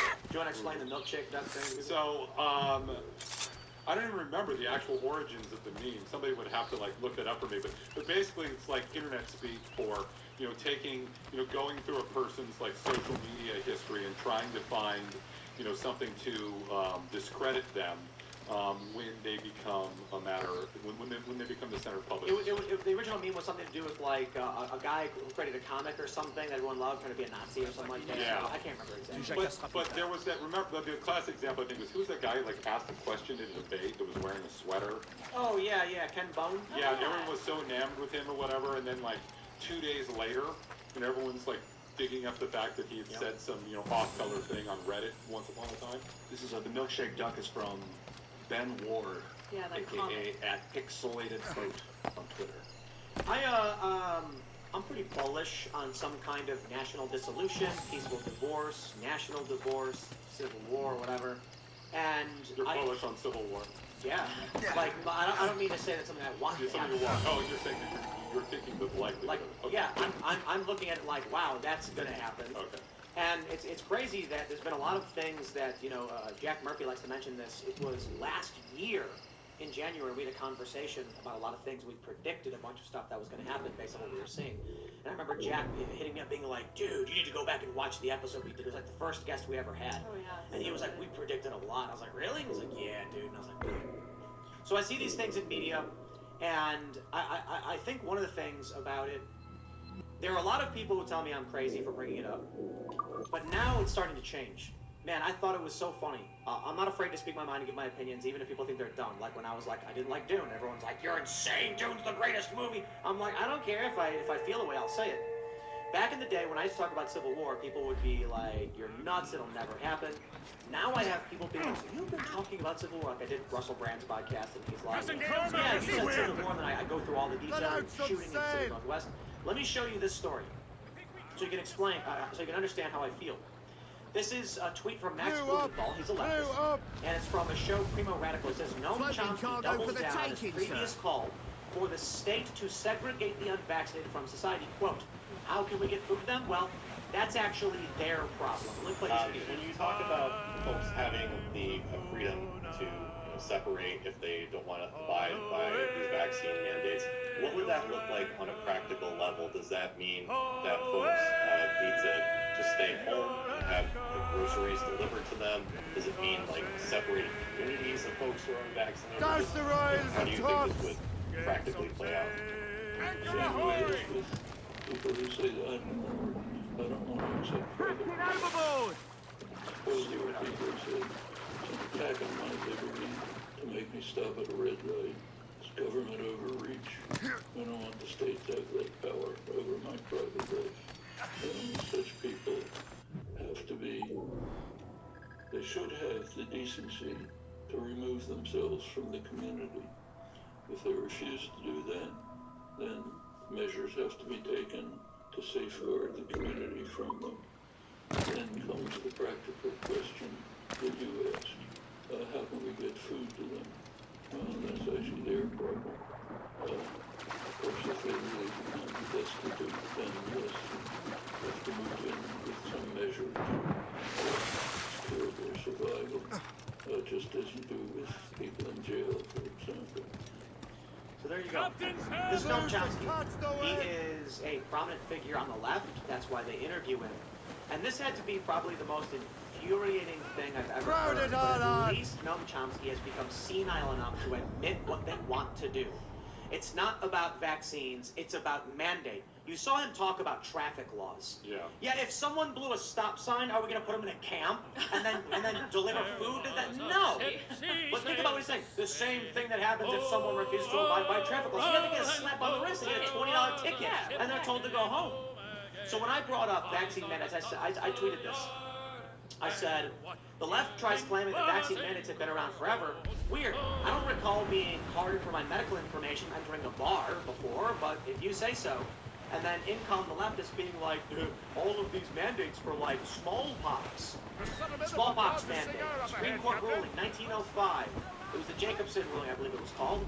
It was over a $5 fine. The guy didn't want to pay the equivalent of $150 for not getting the vaccine.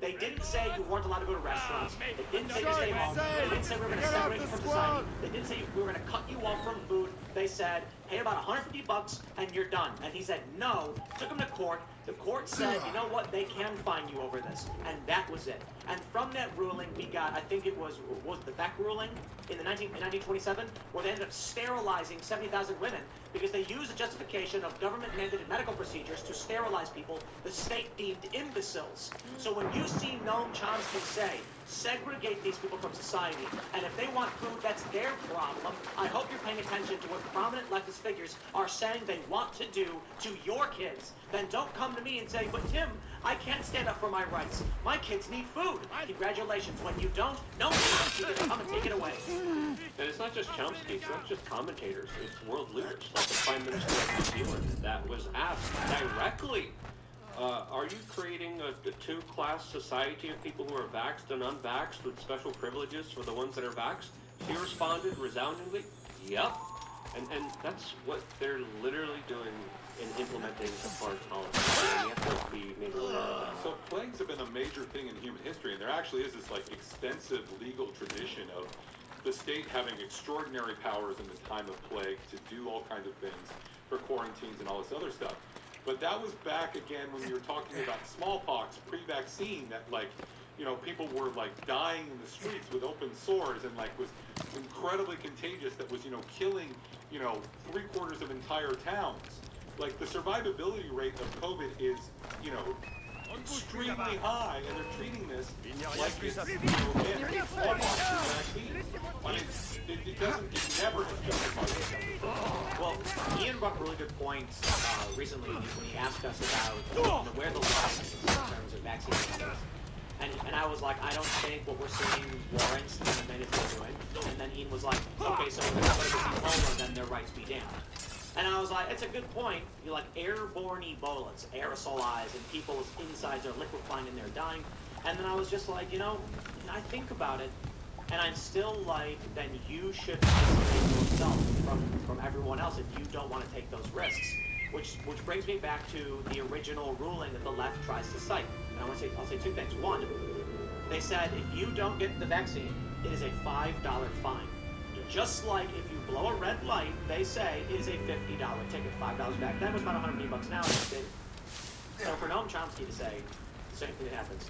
The other thing they bring up is schools, MMR vaccines. Yeah, if I want to go to McDonald's for a cheeseburger, I don't have to present my cards because of schools. Yeah. Still something completely different.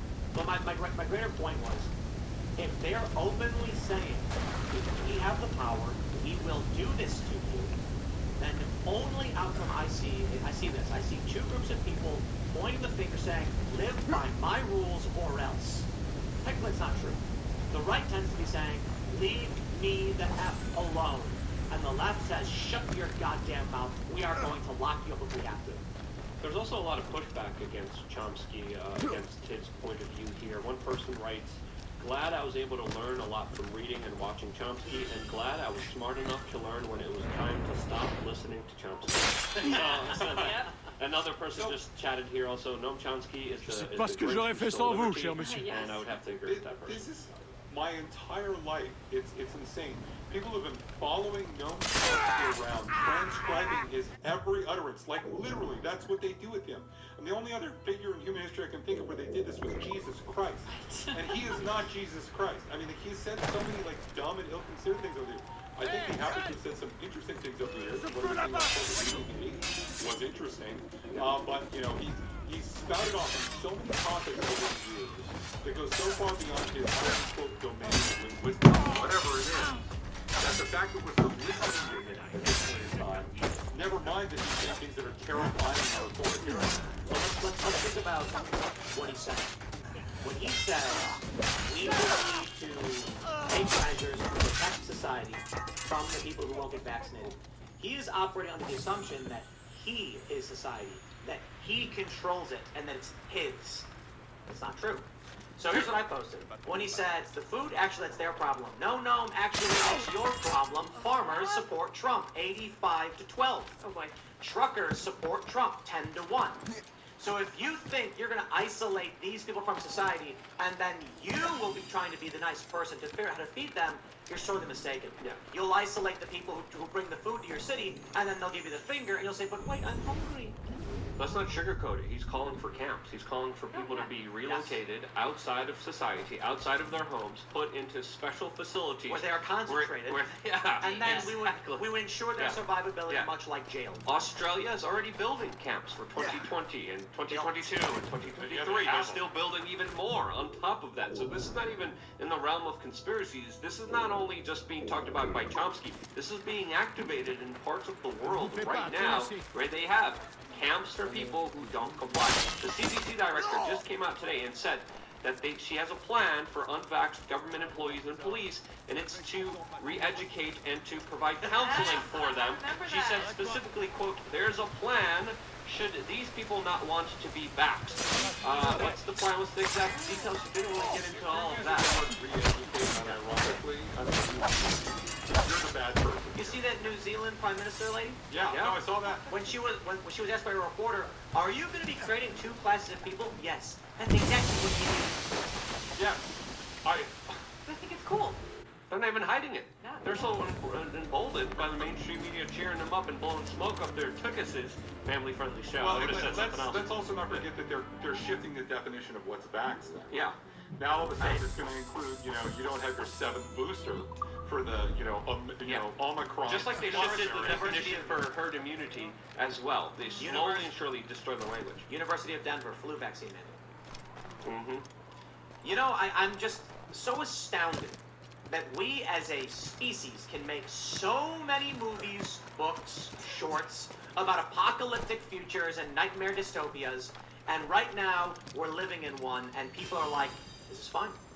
Seeing that story about Noam Chomsky, and then seeing people, high-profile blue check marks, agreeing with them, you realize who the Nazis would have been. Well, there's also something here, which is just that our culture is so empty and devoid of meaning here. Now, look, I'm just speaking as a Christian. Like, I live for things other than what my government does on a day-to-day business, or on a day-to-day, on a day-to-day basis.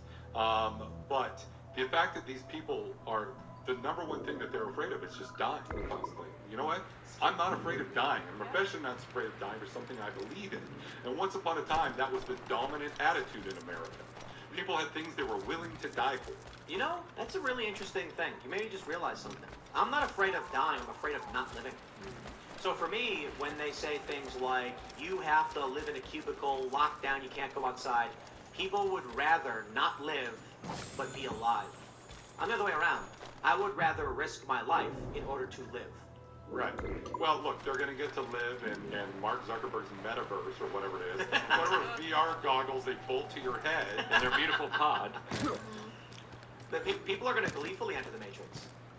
You know, it's some of them are. Well, but that's the classic Huxley Orwell distinction, right? Yeah. I mean, like, you know, everyone always quotes Orwell, but you know, the reality is Huxley probably got it more right than Orwell. You know, we're all going to sleepwalk into this because it seems like the fun thing to do. I actually think Luke got it more right. Revenge of the Nerds or the other one? You are shirt. Yeah. Well, the shirt with all of the dystopian novels and we're in between all of them. Because it is government overreach, but it is the pleasurification. It also is the censorship, like Fahrenheit. It also is V for Vendetta. Right. Yeah. That's the funny part. Very accurately, there's so many things in those movies that are playing out in true life. It's kind of awesome. Why are we so good at predicting all of this? We're so terrible reacting to it. And why do people cheer on the people fighting against the big tyrannical governments and corporatists, but yet, you know, in the real world, they're cheering them on? This might like Julian Assange, but then Trump was like, I don't know who Julian Assange is. This is my favorite point to make about the original Star Wars, A New Hope. I always ask people, like, you're a fan of Star Wars? Yeah, sure. You like the A New Hope? The original one? Yeah, the very first original trilogy, yeah. You think a story about a bunch of religious zealots who come from a desert, take a cargo plane and build a military base is a cool story? I mean, I guess, but I was also raised Mormon, so, but in perspective is the, exactly. You know. So my former colleague, Jonathan Lass, is the guy that wrote the famous essay about how the Empire were actually a good, right, that, you know, got a lot of traction back in the day. Yeah, I mean, I totally see where you're coming from. I'd love to do a series of short films, villains as the good guys. So we could do a ton of different movies, do like a 5-minute short film where it just breaks down, does a quick, you know, overview of the bad guy's actually the good guy. I tried for so long. Just like Luke. Just like that Karate Kid video on YouTube that describes Karate Kid, but in a totally different light and perspective. Right. And they made a show about it. Yeah. And Cobra Kai. But you know, Darth Vader, he's a disabled veteran, bro. There you go. He's a war hero of the Clone Wars. Joke about it that just may come true. There was a galactic civil war, and he lost his limbs fighting against religious zealots to save, you know, what his government is. Now, of course, we know the Emperor was secretly fomenting all of this stuff. That's besides the point. You know, Darth wasn't in on it. Well, Mark asked the question why we're so good at like coming up with these stories, but we're so bad at reacting to them. And I think that is because people who create art have a much deeper understanding of human nature than people who make our policies. Looking at the way Democrats are trying to handle this pandemic, they are assuming that people are going to go along with them if they force them to do it. Like, have you ever met an American? That is not a good way to get an American to do anything. Look at these protests in New York. You've seen these crossing the bridge, chanting "Let's go, Brandon." Exactly. And the day before that, the Kyrie Irving protest outside of the Barclays Center, where they stormed in to try to get into the Barclays Center, and they pretty much had a lot of people out there all chanting, "Let Kyrie play." I'm glad the fight in this country isn't, you know, dead, but having said that, you know, I don't know, maybe this is, you know, my age and, you know, stature talking, as it were, but I have a feeling that even 25 years ago, so much of what we're seeing would have been a non-starter. And not just because of the technological stuff that enables this, but simply because the cultural attitudes were like so much stronger in terms of... And people were stronger, healthier, happier, and had more families, and now we have a lot less of that. But then all of the mainstream stuff would have been put on ABC, and it would have been fact. We would have thought, oh, millions of people have been this and that, and like all this... Yeah, no, he's right. Vietnam War. I mean, there was a huge push. But that was they realized the mistake. They realized the mistake they made by putting cameras there, so they didn't do it for the first Iraq War. They decided not to show the doors getting kicked in. In the first Iraq War in the 90s? Yeah. They showed like a news reporter sitting on a tank driving through the desert, but they didn't show like kids getting mowed down in their houses and stuff as the soldiers were kicking the doors in and white phosphorus. There was an age of muckraking journalism that did make a big impact.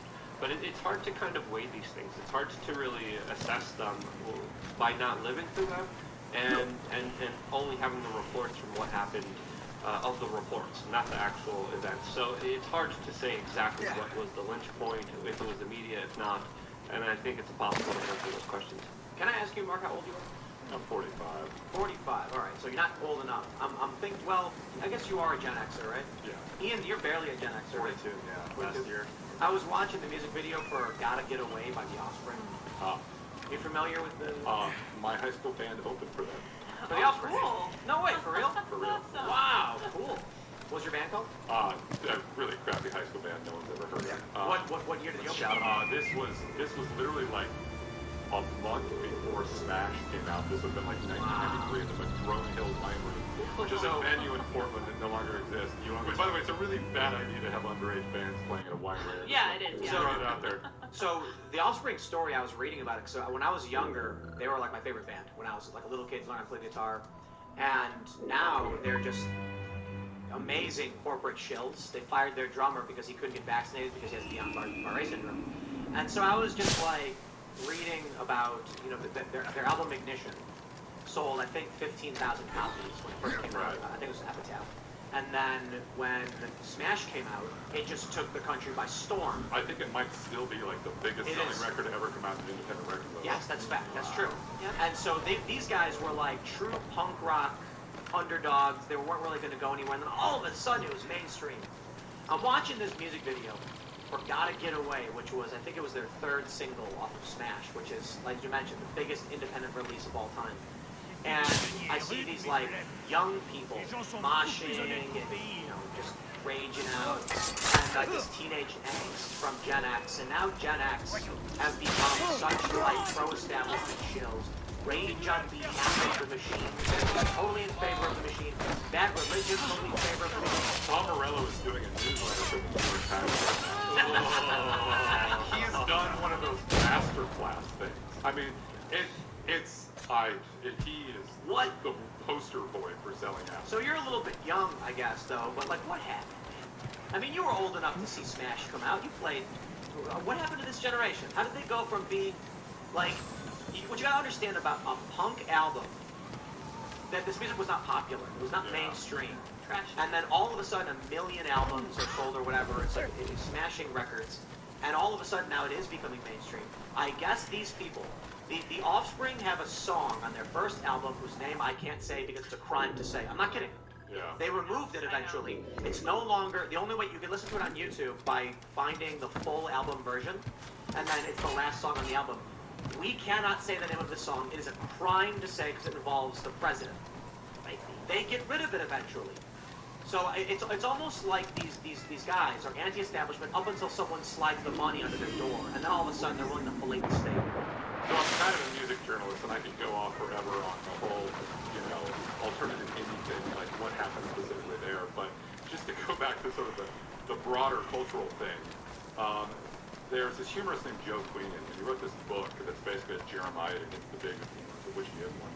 And there's this great line in there about the baby boomers. He says, they were not the first generation to sell out, but they were the first generation to sell out and then insist they had to. And I think that's largely true of like every successive generation since then. I think the ones that have been subject to this onslaught of popular culture and mass media, it's very hard to get old and not, you know, withstand the peer pressure and be kind of like a true sort of like American, you know, rugged individualist.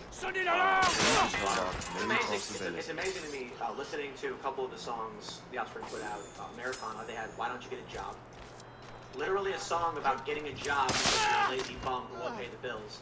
Then they had the song, I can't remember which album this was. I don't think it might have been a conspiracy one, I'm not sure.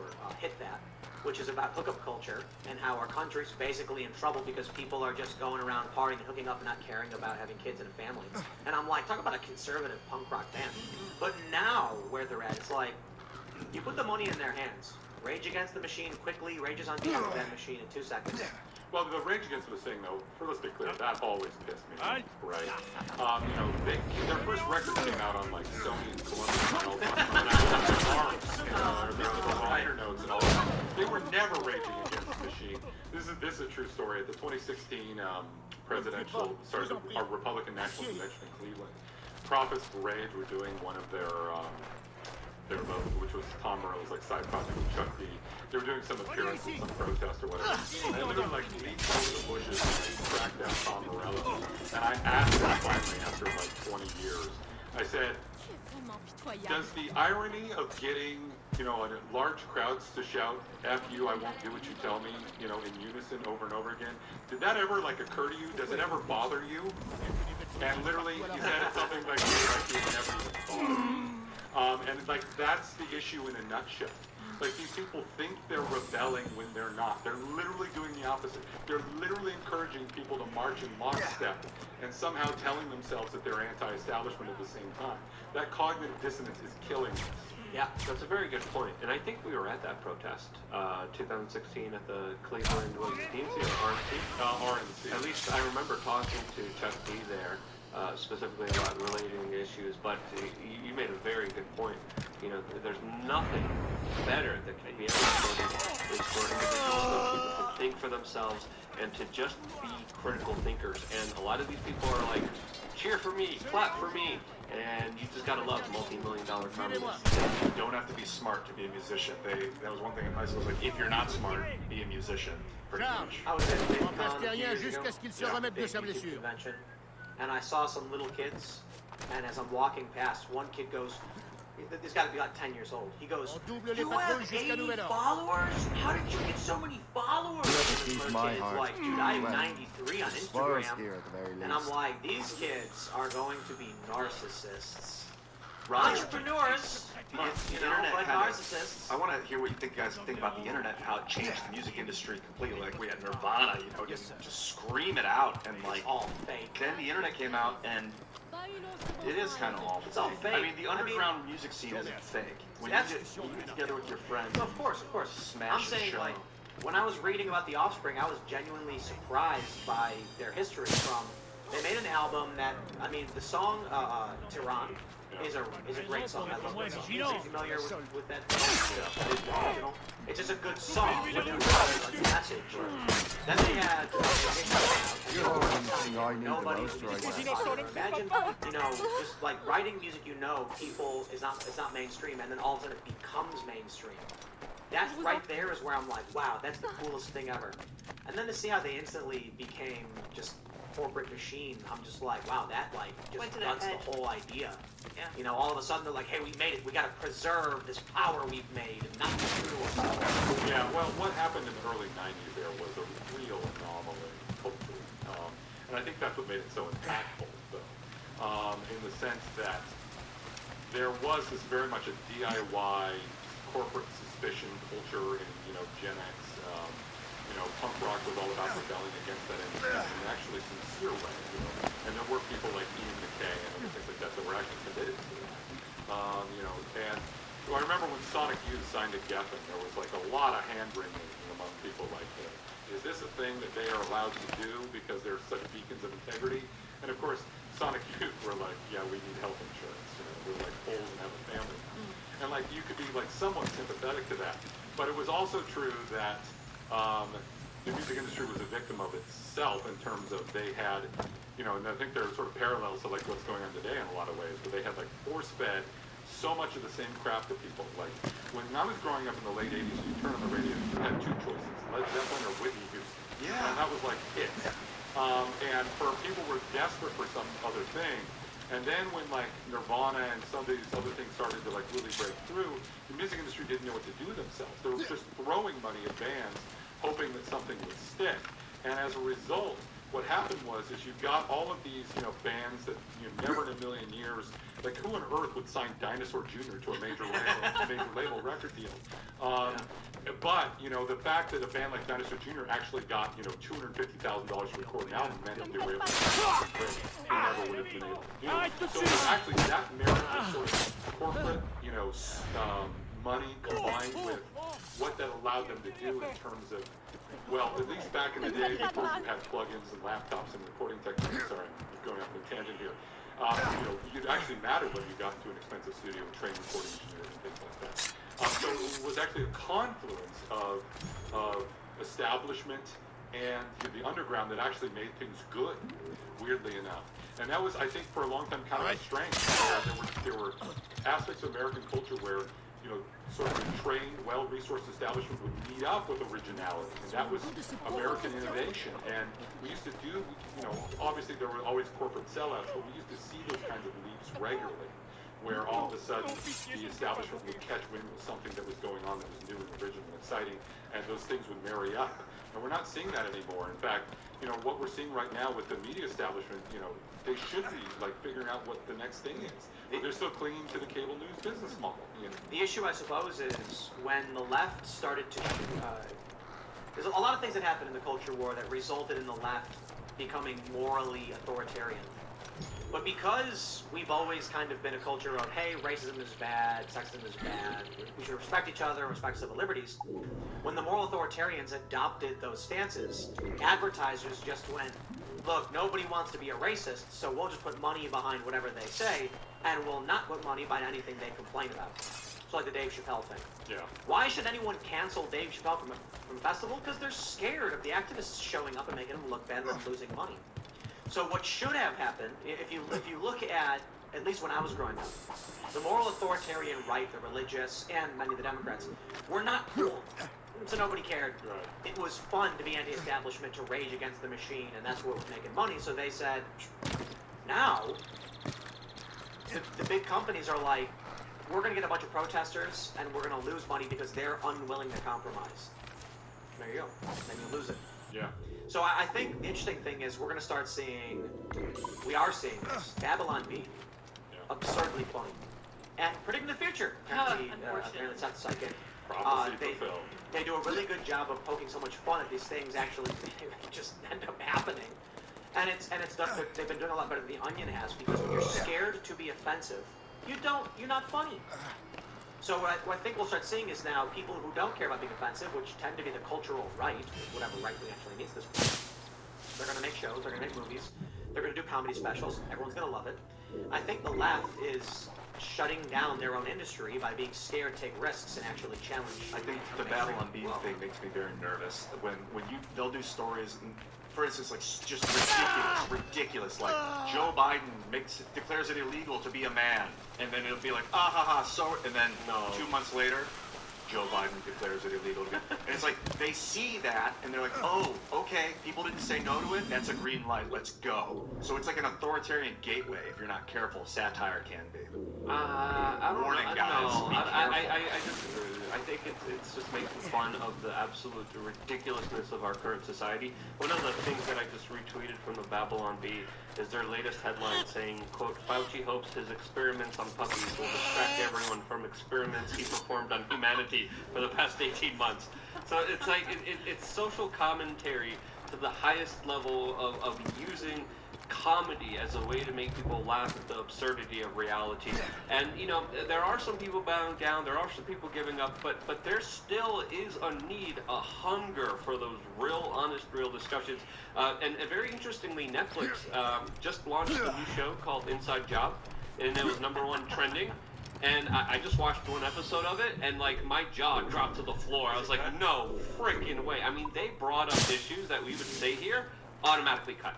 And they brought up all the conspiracies that ever existed in a brilliant, funny way, from Bilderberg and even deeper level stuff that you wouldn't even imagine. So they just released a very spicy cartoon show that goes into how corporations are controlling the world. I still haven't made up my mind on it. It's funny, but it also is very deep. I still haven't watched all the episodes. I'm in the process of watching it. But for them to release that on the backdrop of Chappelle might be sending a message. I might be reading into too much of it. There's a lot of things I'm critical of Netflix about. But I think the reason this show and other shows are doing so well and have such a loving, caring audience that are even here when they're not even prompted to see, unlike CNN. CNN has everything going for them. We don't. And I'll tell you why. So, a moment ago, we talked about Civil War. Some people might say that's crazy. Fine. If you think it's crazy, by all means, you can think whatever you want. I must be crazy. I don't care. On major networks, will they talk about this? Probably not. Some of them, maybe. We recently saw MSNBC actually run a segment that said, could we be facing a second American Civil War? Now, this is a conversation that's been in mainstream newspapers for years. But see, on this show, we're willing to talk about this from Fox News. Arrest Fauci trends on Twitter as doctor faces criticism for controversial virus research testing on dogs. I think there's only one cable TV show that would actually get more serious than us. And you know who that is? Would you have a guess? One cable TV Greg show. Gutfeld. He's pretty good, but no. That's kind of Tucker Carlson? Tucker Carlson. Mm-hmm. Tucker Carlson goes a lot further than I would, on a lot of these issues. So when we talk about Fauci and people wanting to be arrested and stuff, oh, we'll talk about these ideas. We'll talk about the potential conflict of civil war. Tucker goes all in on all of it. So that's why I think obviously his ratings are so high. And then why is it that all these other networks' ratings are garbage? Because it's fake.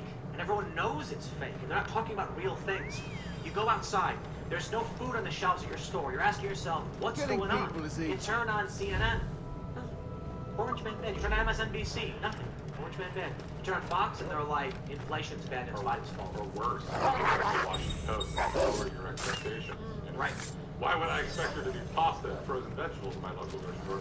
Both of which they've been like running low on forever now. Yeah, it's really something. But let's talk about this arrest Fauci thing, because I don't know if Fauci should be arrested over this. There's a story going around where it shows two dogs, they're beagles, and their heads are secured in a box full of infected sandflies, and the dogs had their vocal cords slit, so they couldn't bark or whimper as their faces were devoured by ravenous insects.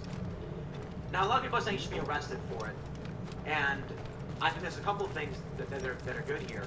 People are starting to wake up to the kind of research being done for their benefit. We're ready and willing to do some a good lot of work, this research is sir. unnecessary and insane, and people are asking, like, why would you do that? We know the flies would devour the face of the dog and put it in agony.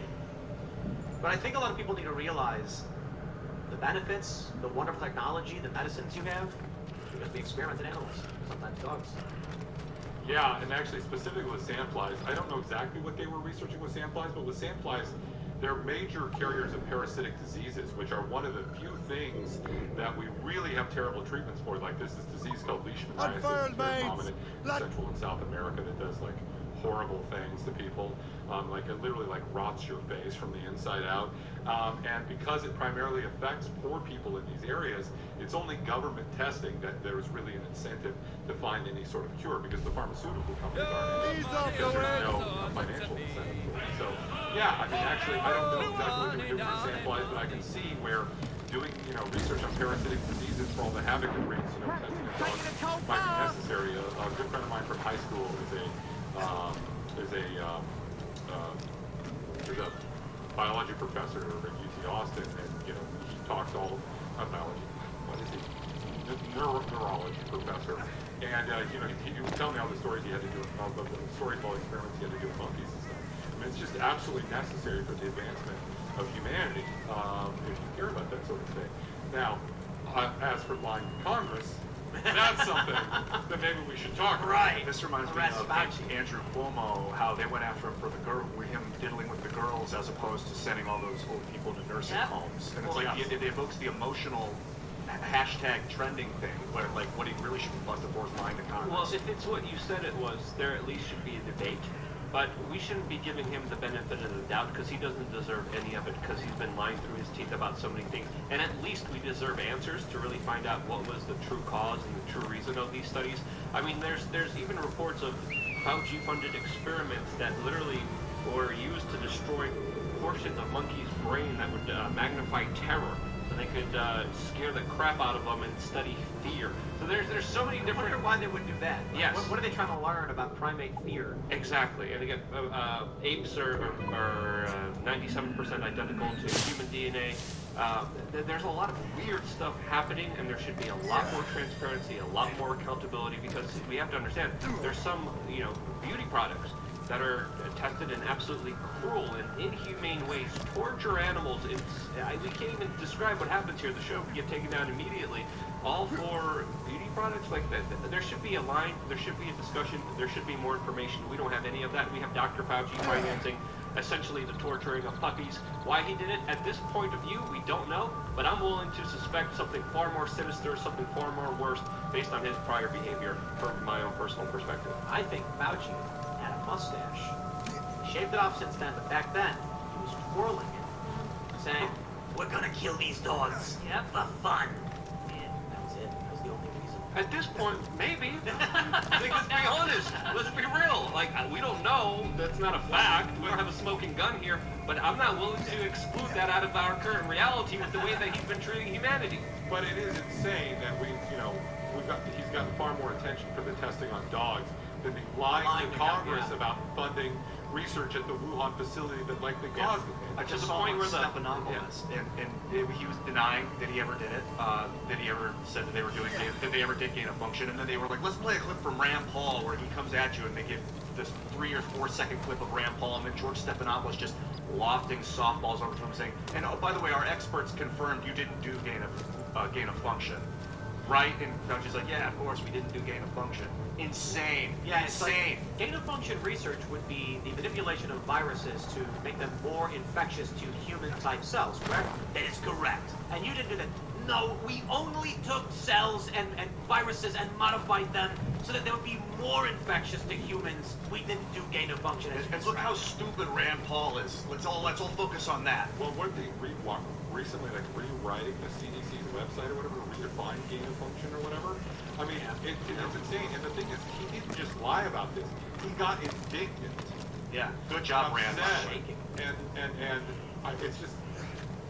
Dude, Rand Paul. And not just that this is connected to this larger narrative. Remember, Facebook banned all discussion of the lab leak because it was quote-unquote misinformation for a year. That was all covering up this. Our culture has a rot at the core, and there are corrupt people like Fauci who, let me just explain to you the level of insanity we're dealing with. When Rand Paul holds up the study that says chimeric virus creation to increase infectivity on humans, definition of gain of function. Fauci, this study says funded by the NIH, and Fauci goes, we did not fund it. It's like literally holding the evidence. And then what do you get from the establishment and from the left and MSNBC? It's not true. And that's the insanity. Let's also mention here again that Senator Rand Paul is a medical doctor. Senator Rand Paul. Yes. So it's not like he doesn't have some clue what he's talking about here when he looks at a research paper. He's an actual trained medical doctor. And then the left goes, he's an ophthalmologist who hasn't practiced in years. Dr. Fauci's an infectious disease expert who hasn't practiced in 3 decades. Rand Paul literally volunteers his time and goes down to places like Haiti and gives free surgeries to people who can't afford it. So he's been practicing medicine on and off, yes, but at the same time, the mainstream media vilified him, attacked him every step of the way because he correctly now called out Dr. Fauci, which the NIH, Fauci's own organization that he was running, called him out on. Yes, the untrained media do such a great job of presenting medical information to us too. You know, they're certainly the cat person when it comes to criticizing news. Yeah. Everything causes cancer. I love how the media does this. When I was little, I see a story was like, smelling coffee could prevent cancer? Or 11. And it's just like, it was a slow news day. They looked up a journal. They said, here's a study that says one thing. The next day, smelling coffee could cause cancer. Cholesterol is notorious. They be like, oh, cholesterol's great, cholesterol's bad. Cholesterol's actually very good for you. Watch out for cholesterol. I remember when the news of the NIH letter came out and broke. Fauci was on the mainstream media. They didn't question him about this. Right. They were talking about how great it is that kids were going to be vaccinated from ages 5 to 11 and up. And meanwhile, you know, there needs to be a debate. There was a Yale epidemiologist who was very important with early COVID treatment who just came out recently and said that he would pull his child out of public school if they have public vaccine mandates in that particular school. Epidemiologist? Epidemiologist, yeah. Yale epidemiologist Dr. Henry Risch came out and he put out a very important statement saying, if it comes to it, I will homeschool my child rather than put him in a public school where he has to take a vaccine. And he was critically important for early COVID-19 treatment. He was the authority on it. And he deserves to be heard. His voice deserves to be elevated. And I wish there was a debate. I wish there was a conversation between him and Dr. Fauci, who's telling people that it's going to be great that all children are going to be vaccinated soon. Dr. Fauci works in an office with a picture of himself. A giant portrait of himself. Wow. That's great. We got pictures of Biden because we love Biden. Lydia's got a big old picture of Biden. Can you show the people? Oh, you can't really see it. It's a little... There's a picture of Biden because we love and respect our president. See? Look at that beautiful... It's actually, for those that are just listening, it's a horror photo. Yeah, his face is like kind of drooping and melting off. He's got a sinister look as he smells Lydia. Love it. Because he's a disgusting creep. Yep. And you see the Cornholio pose, man. The imaginary jetpack. We're living in a simulation. You know Red Steez is on Twitter, Stephen Miller? Yeah, of course. Stephen Miller.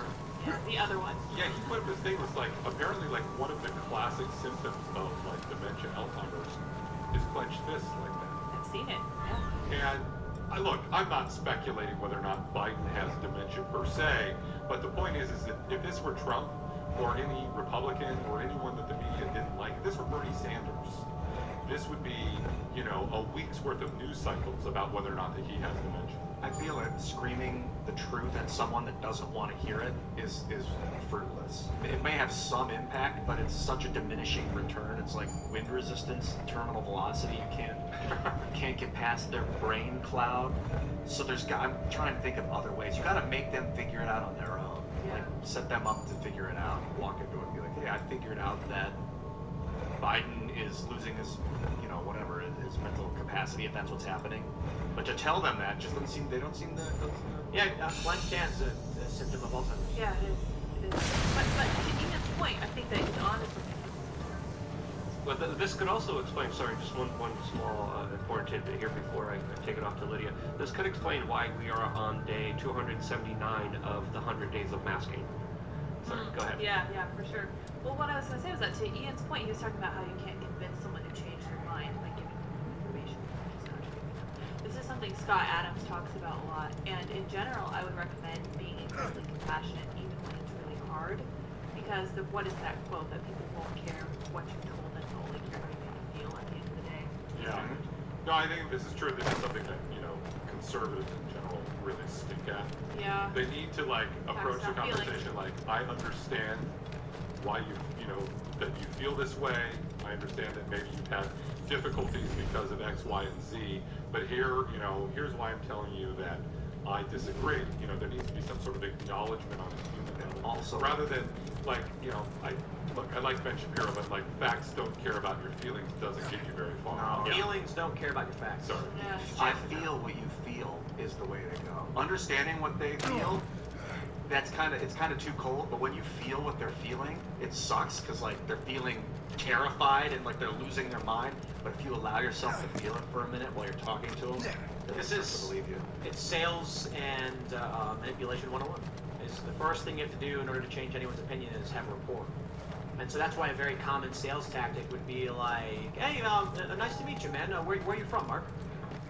Bend, Oregon.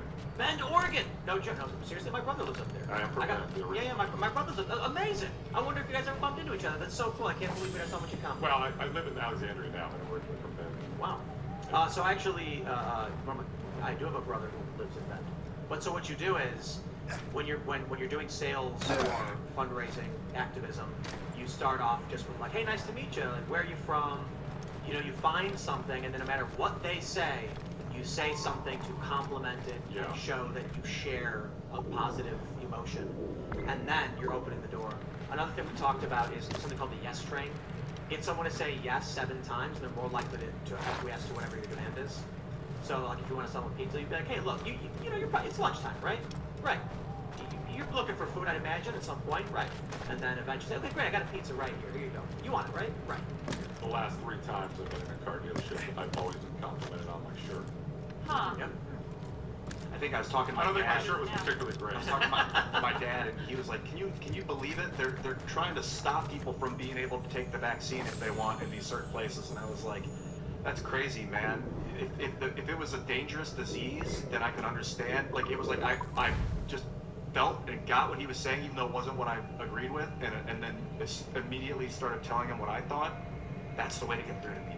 I was a little vague about what transpired just now on purpose. The unfortunate reality for me was when I was working at these nonprofits is that there's a very easy formulaic way to get people to change their opinions. It works every time. And if you're willing to do that, you'll win. And if you're not willing to do that, then you're in trouble. So being blunt with people, I feel like is the right thing to do, but the right thing is always the effective thing. And so, like you mentioned, it's actually one step beyond that. It's actively lying to manipulate that gets you the most successful outcome. And I think these charity organizations, these nonprofits that used to do this stuff, once I found out that they were lying, I quit. I couldn't do it. I was like, I thought I was being honest. I thought I was doing a good thing. And then once you realize they've actually formulated these lies specifically to make money off people, trick them, and my friends described it, me and my friends described it as selling hopes and dreams to people, or selling them nothing. Like, people would go out in the street and sell hair products, packages. They have these guys that go around and they'll be like, they'll walk up to girls and be like, oh, your hair's amazing, like, you should definitely check out the salon. And they give them a coupon, and then they get money when the coupon is used. And then we would always laugh, like, you know, they'd see us, we'd be fundraising, and we'd be like, we don't sell anything. We literally just tell people to give us their money, and they do. Wow, people are animals. I think a lot of times they were so smart, I do for sure, but like a dog, if you treat it right and you reward it when you want it to repeat itself, it'll repeat itself. I knew someone, I met someone at Columbia who said that they used Pavlovian reinforcement to get their roommate to do chores for them by offering them candies that they really liked whenever they would do something. And then when they wanted the dishes done, they would pull out the candies and then be like, oh, would you mind doing the dishes? And they'd be like, yeah. And then afterwards, she'd hand them some candy, and they were just like, they didn't realize they had been manipulated. Let's go to Super Chats. If you haven't already, smash the like button, subscribe to the channel, share the show with your friends. Go to TPS.com. Remember, to support our work in building culture, setting up our new space at Freedomistan. We're going to be building it out. We're going to try and figure out what that looks like. Probably gonna have a sandwich shop, a smoothie shop, a skate shop, a game shop, a bud shop. I've been doing massive research on the domes. I'm very excited. The Geodesic free domes. dome? The free dome. There may be an array of free domes. One in particular. Yeah. The place I stay in New Hampshire is a bunch of domes. Domes together. They're pretty cool. Yeah. But most importantly, we have a bunch of journalists working at tipcast.com. We have new shows we're building, and if you want to support this show, being a member helps. But we're gonna have a members-only show coming up.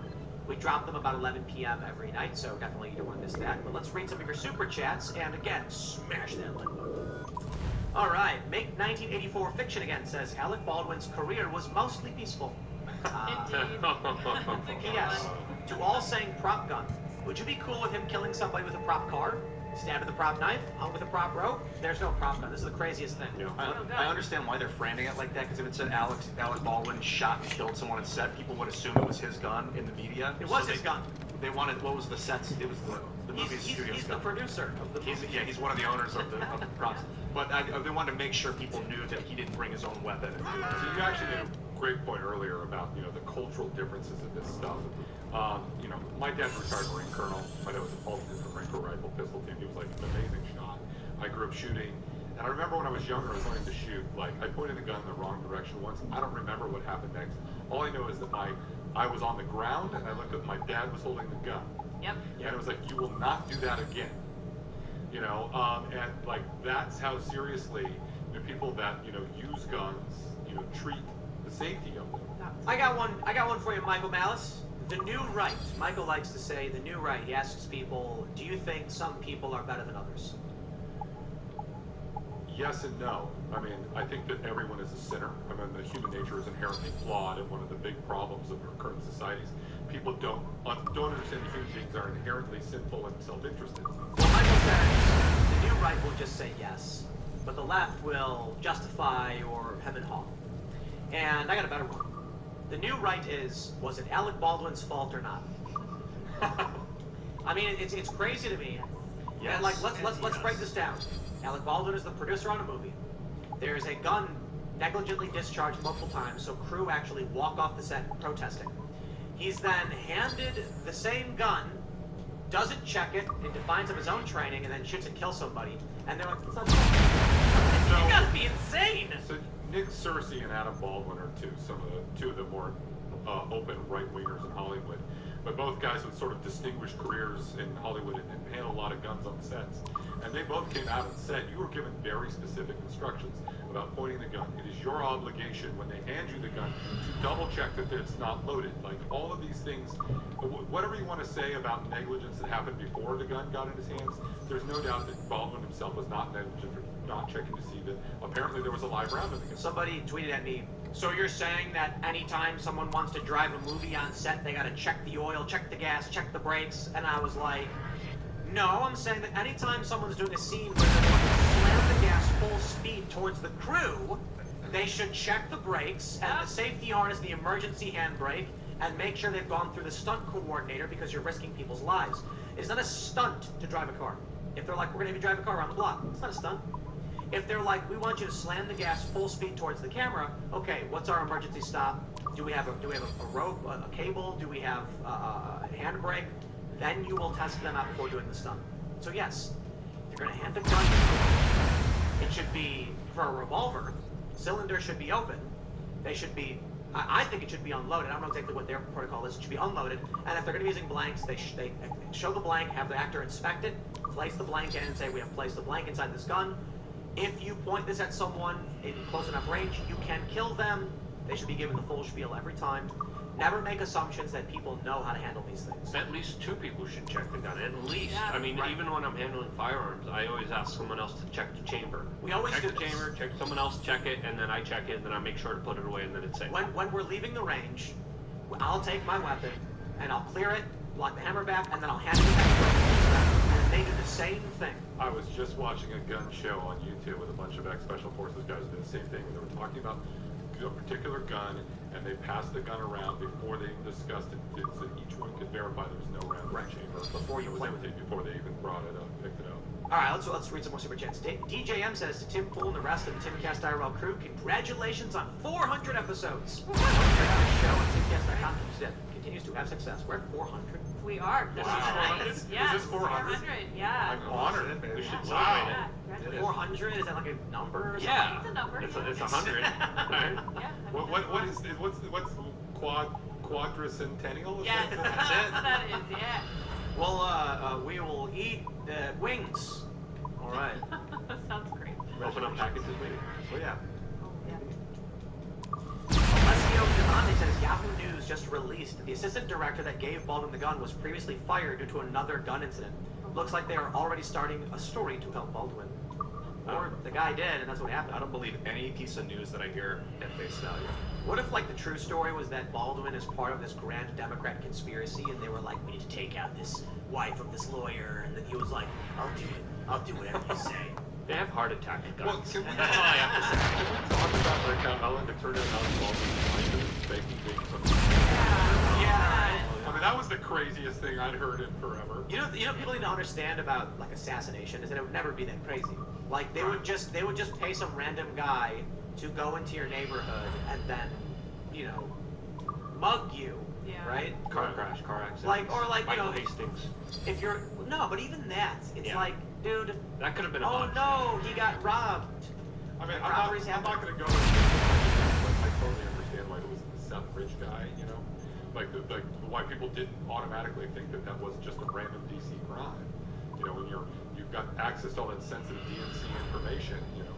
Oh yeah. Of course, Constant investigation. there have been plenty of incidents like that, I'm sure, that were foul play.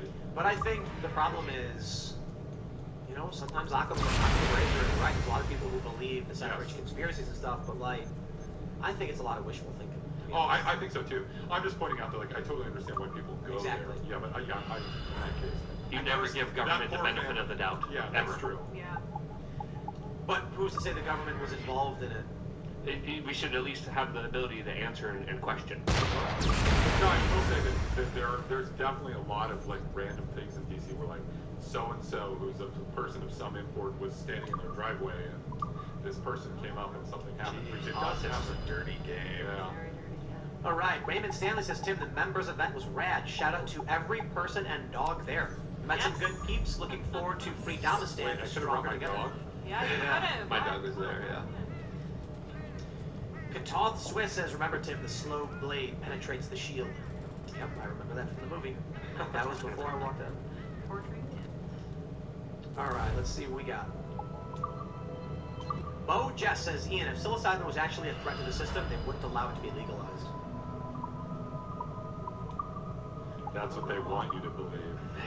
Yeah, but you gotta define threat and system and all that. It can definitely alter the way we govern ourselves or help us change the way we perceive our own system of governance. But I don't think it would, I agree with you. I don't think it's like a destructive force. Jeremy Hall says, Tim, if you were to get into a coma on the Zero motorcycle, what plans do you have in place? Shimcast? Lubecast? Personally, I vote for Iancast. Well, as if. The plan is, my bed will be placed here in front of the camera, and I'll be intubated and on life support, and that will be the show. And then he'll whisper in my ear, and then I'll tell you what he said. We'll live stream it, and then if you get like 50 likes, treats go down, fall on him. it'll be like, it'll show the bed with me unconscious, And then it'll cut to Luke, and he'll be like, ah, that's a good point, Tim. I actually think, and then he'll be like, Tim's wrong about this one, and then he'll show me again, and just go, Tim actually has a pacemaker wired to some explosives in the basement, so when his heart stops beating, the whole compound goes sky high. just implodes. A warning light, you get 30 seconds. Yeah. Don Jet says, dumb law in West Virginia. It is legal to beat your wife so long as it's done in public on Sunday on the courthouse steps. I don't believe that. I kind of looked that up. It's amazing. That can't be true. Alright, let's see what we got. Tristan Lee Dobler says Dave Chappelle stole multiple jokes that Owen Benjamin made years ago and got blacklisted for. Watch the Grady's comedian. Oh, okay. Well, I don't know if that's true, but, you know, maybe it is. All right, Steve Otten says Noam Chomsky is the Grinch who stole liberty. Oh yeah, you said that. Yeah. I saw that in the chat. I was like, this is too good enough to share. Eric Benjamin Hamilton says after creating a short film featuring Gary Bezmenov for YouTube, I instantly got a few comments calling me a fascist. Makes it clear that to communists, anything different from them is fascist, as is with the anti-fascist rampart, the Berlin Wall. So, could we talk about fascism just for a second? Like, the actual, like, poli-sci textbook version of fascism is the merging of state and corporate power.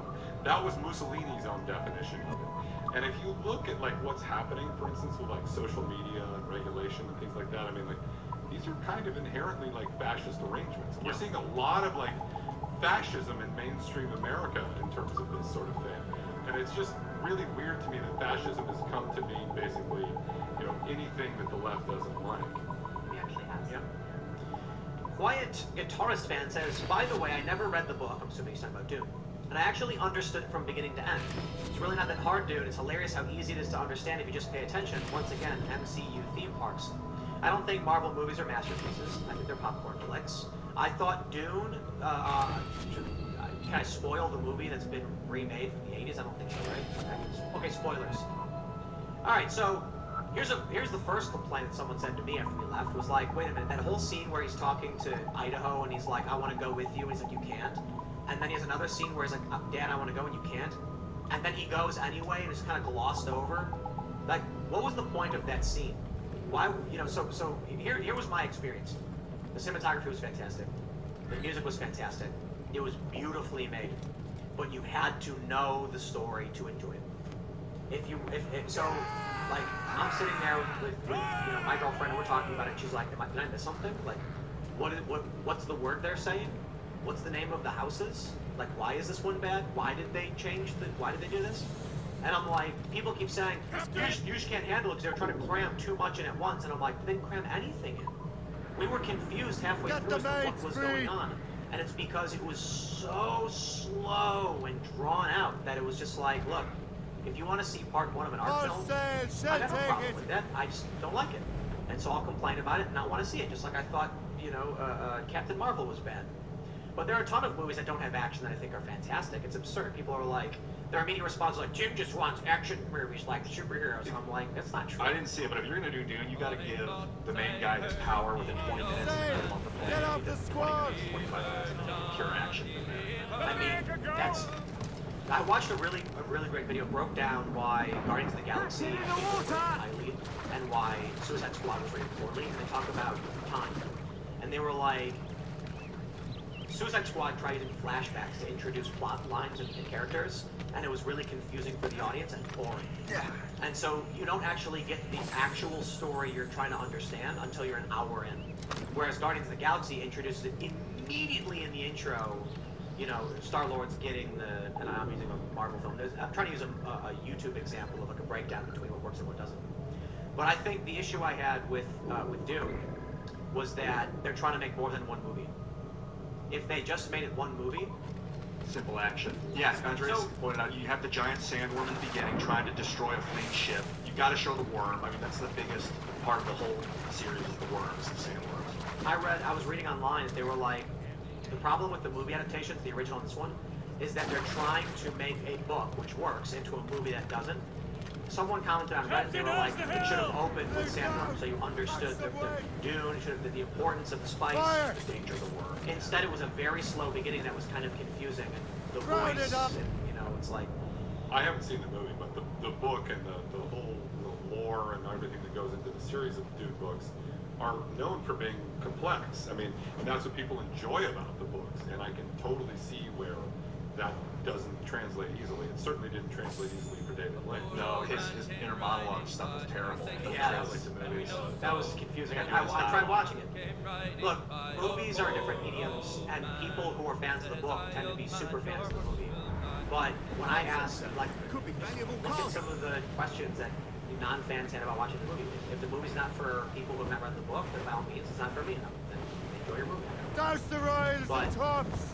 You know, the way it was explained to me was, imagine this is what someone said, if you like Star Wars: A New Hope, and you want to watch a 2-hour and 40-minute movie that's just Luke in the desert, and it ends with him finally meeting Han Solo, that's Dune. Oh, jeez. Yeah. But that's basically what it was. You know, the hero, he's not thrust, it's the hero's journey, but he's not thrust into adventure until the movie's over. And so you're like, I didn't get that far. I've heard a ton of ecstatic things, but all from people that were like sci-fi super fans. I will tell you, people don't want to hear it. We went to a theater. We went to the Frederick Theater. There was probably 9 people in the theater, and it was 5 were us. And I noticed other people sleeping. After an hour and 20 or so minutes, I was just like, I'll just read what happened. I'll just read. I'd rather just read this. I can't watch this. It's so slow and drawn out. And I look over, my girlfriend's sleeping. And then I'm like, hey, you want to leave? She's like, yeah. And I get up, I'm like, we're leaving. He's like, oh. And we got hibachi. It was great. What were your feelings on the stuff that you did see?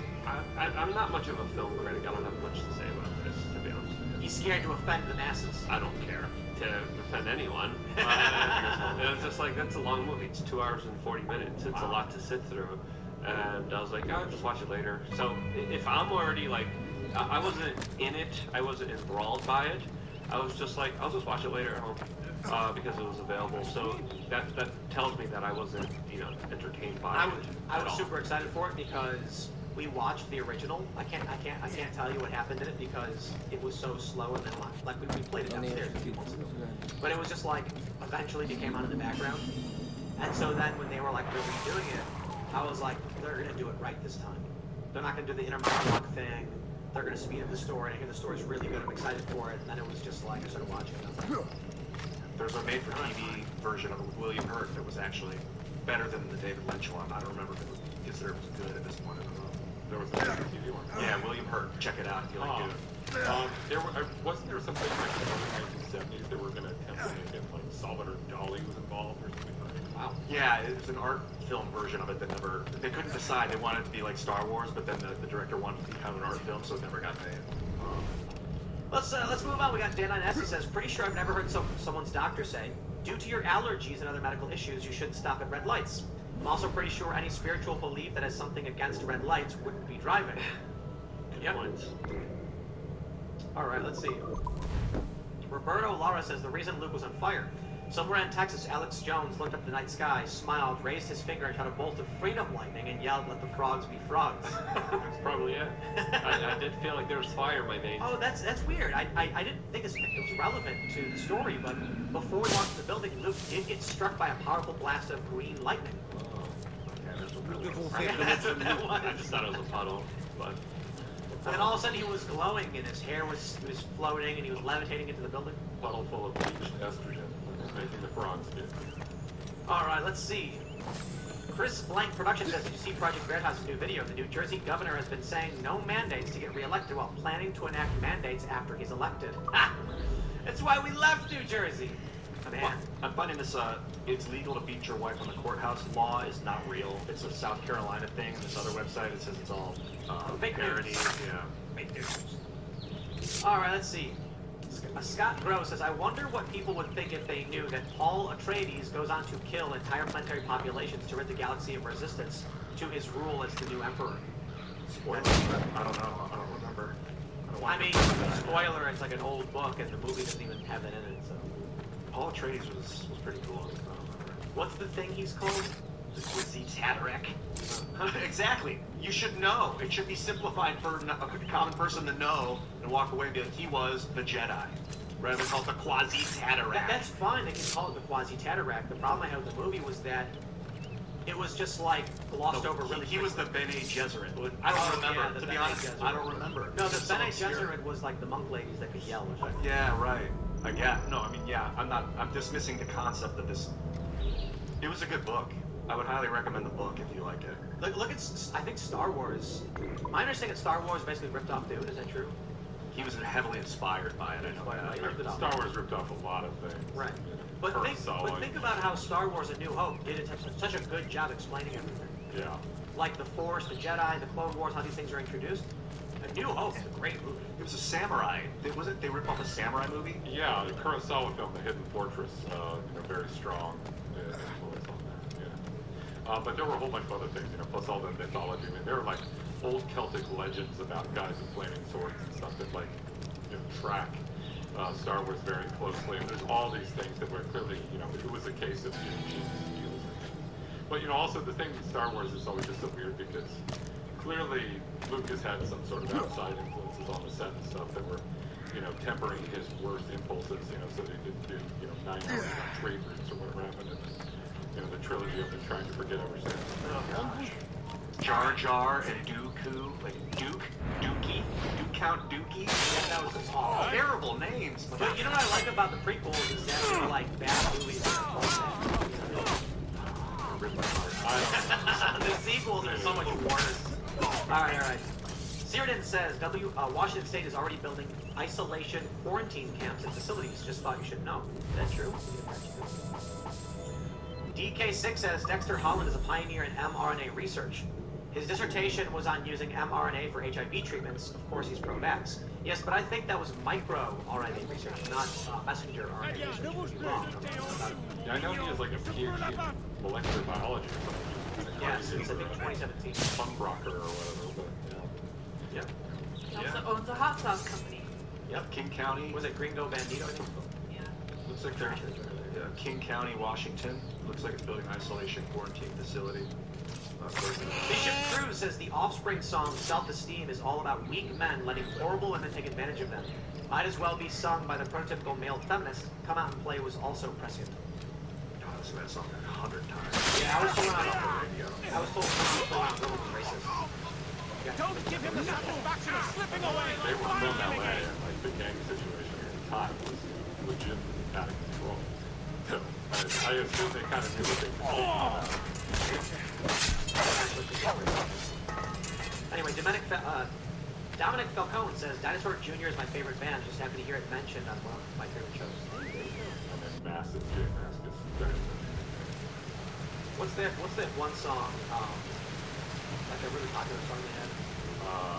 The one kind of song they got that was sort of popular was called Feel the Pain. Yes, Feel the Pain. Yep.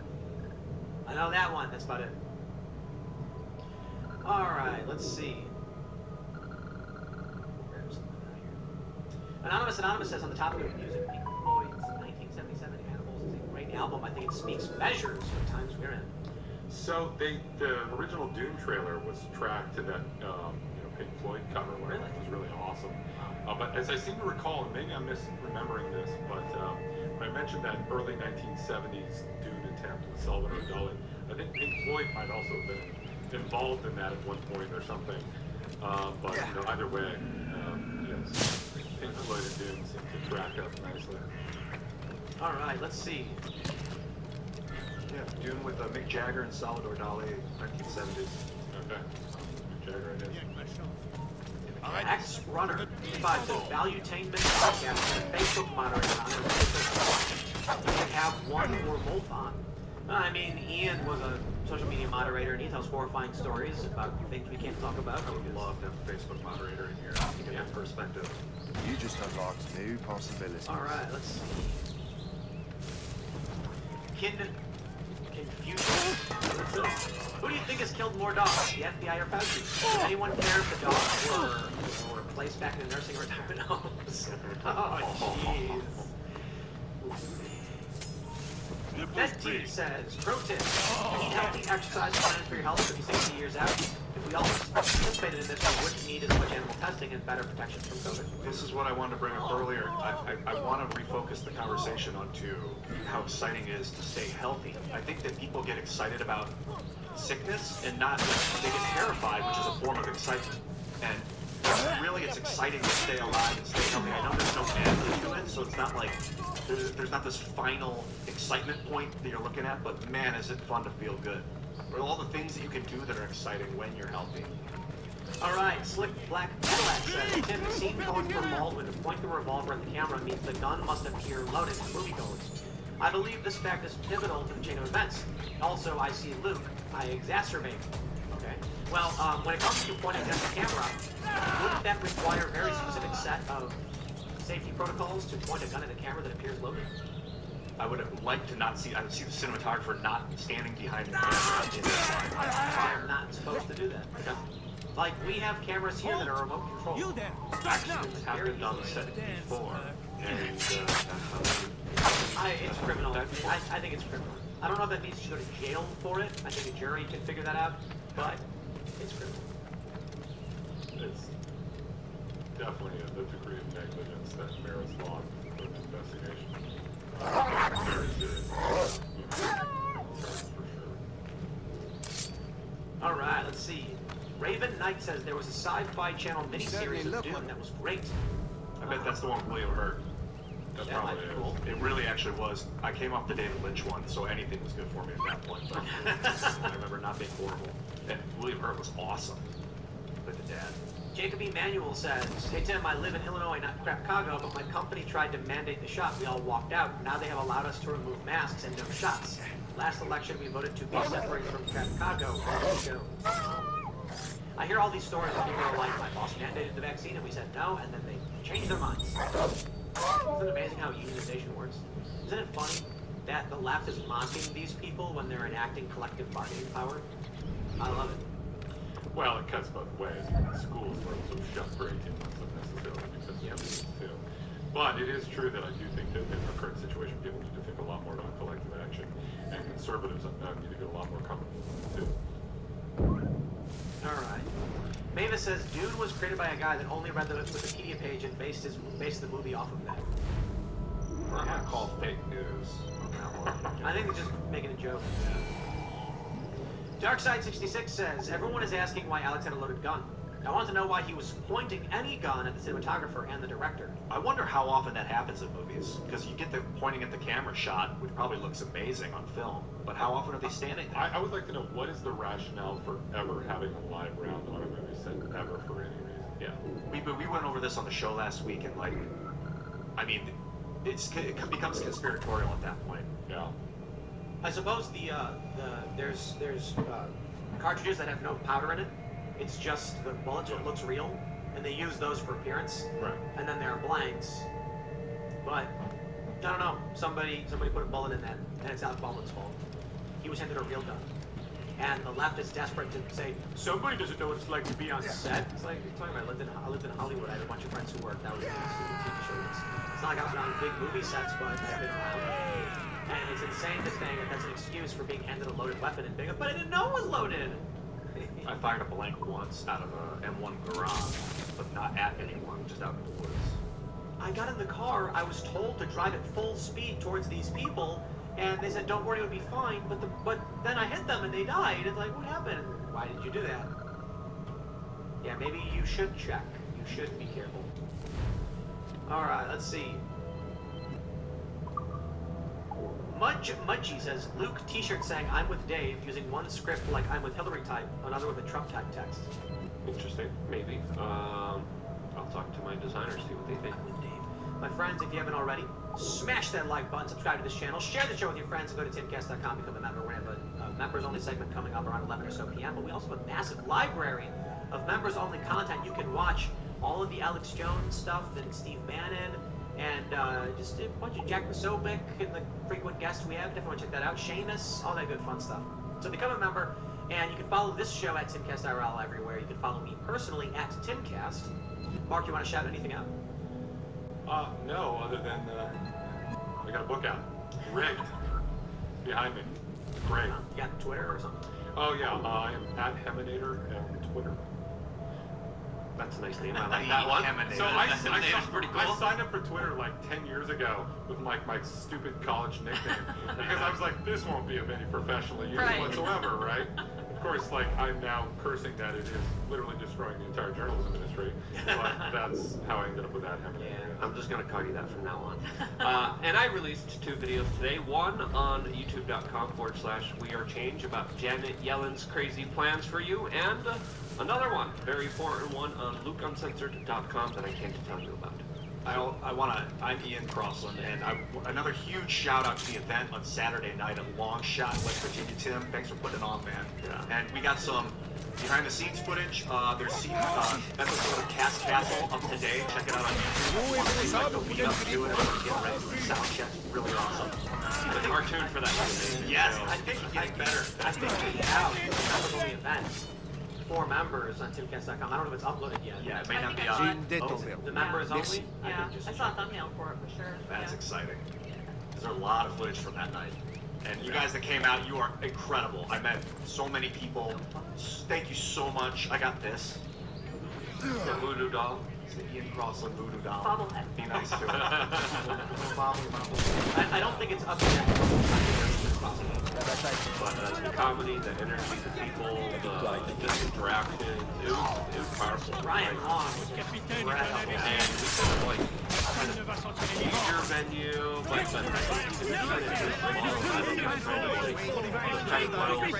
intimate conversations with individual one-on-one was pretty important. The plan is we're going to do the exact same thing. And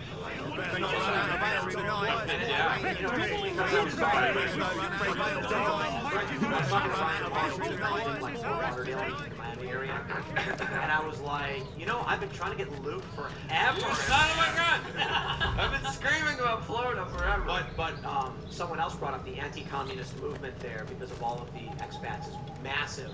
And they absolutely would love a freedom-oriented kind of event. So, you know, we were thinking about just doing the same thing and then having it be, if we do a bigger venue, we can have an area for members like we did, but then we'd also sell tickets to the public for like upper seating and stuff. Yeah, Hard Rock Cafe. I mean, there's a reason I stay there half the year. I love it down there. The energy down there is huge, and it's one of the few places that is actually free.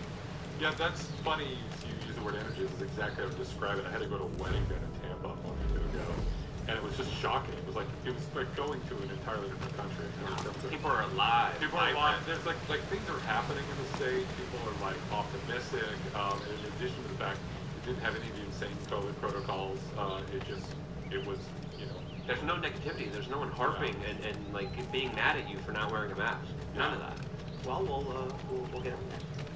So yeah, thank you guys for tuning in. Thank you all who came to the event. I was watching Ian. He went hard for like 7 hours. I was like, how is he doing this? I kept needing to step outside. Ian like didn't even come up for air. It was ridiculous. I was like, this man. I trained for 20 years to do this. Dude, yes, he is quite a people person. I love it very much. So hopefully we can do more like that. He got on stage and he looked at everyone and said, I have been training for 40 years for this moment today. And then he played the guitar and everyone was like, yeah. That was good. Yeah, that's what happens. All right, everybody.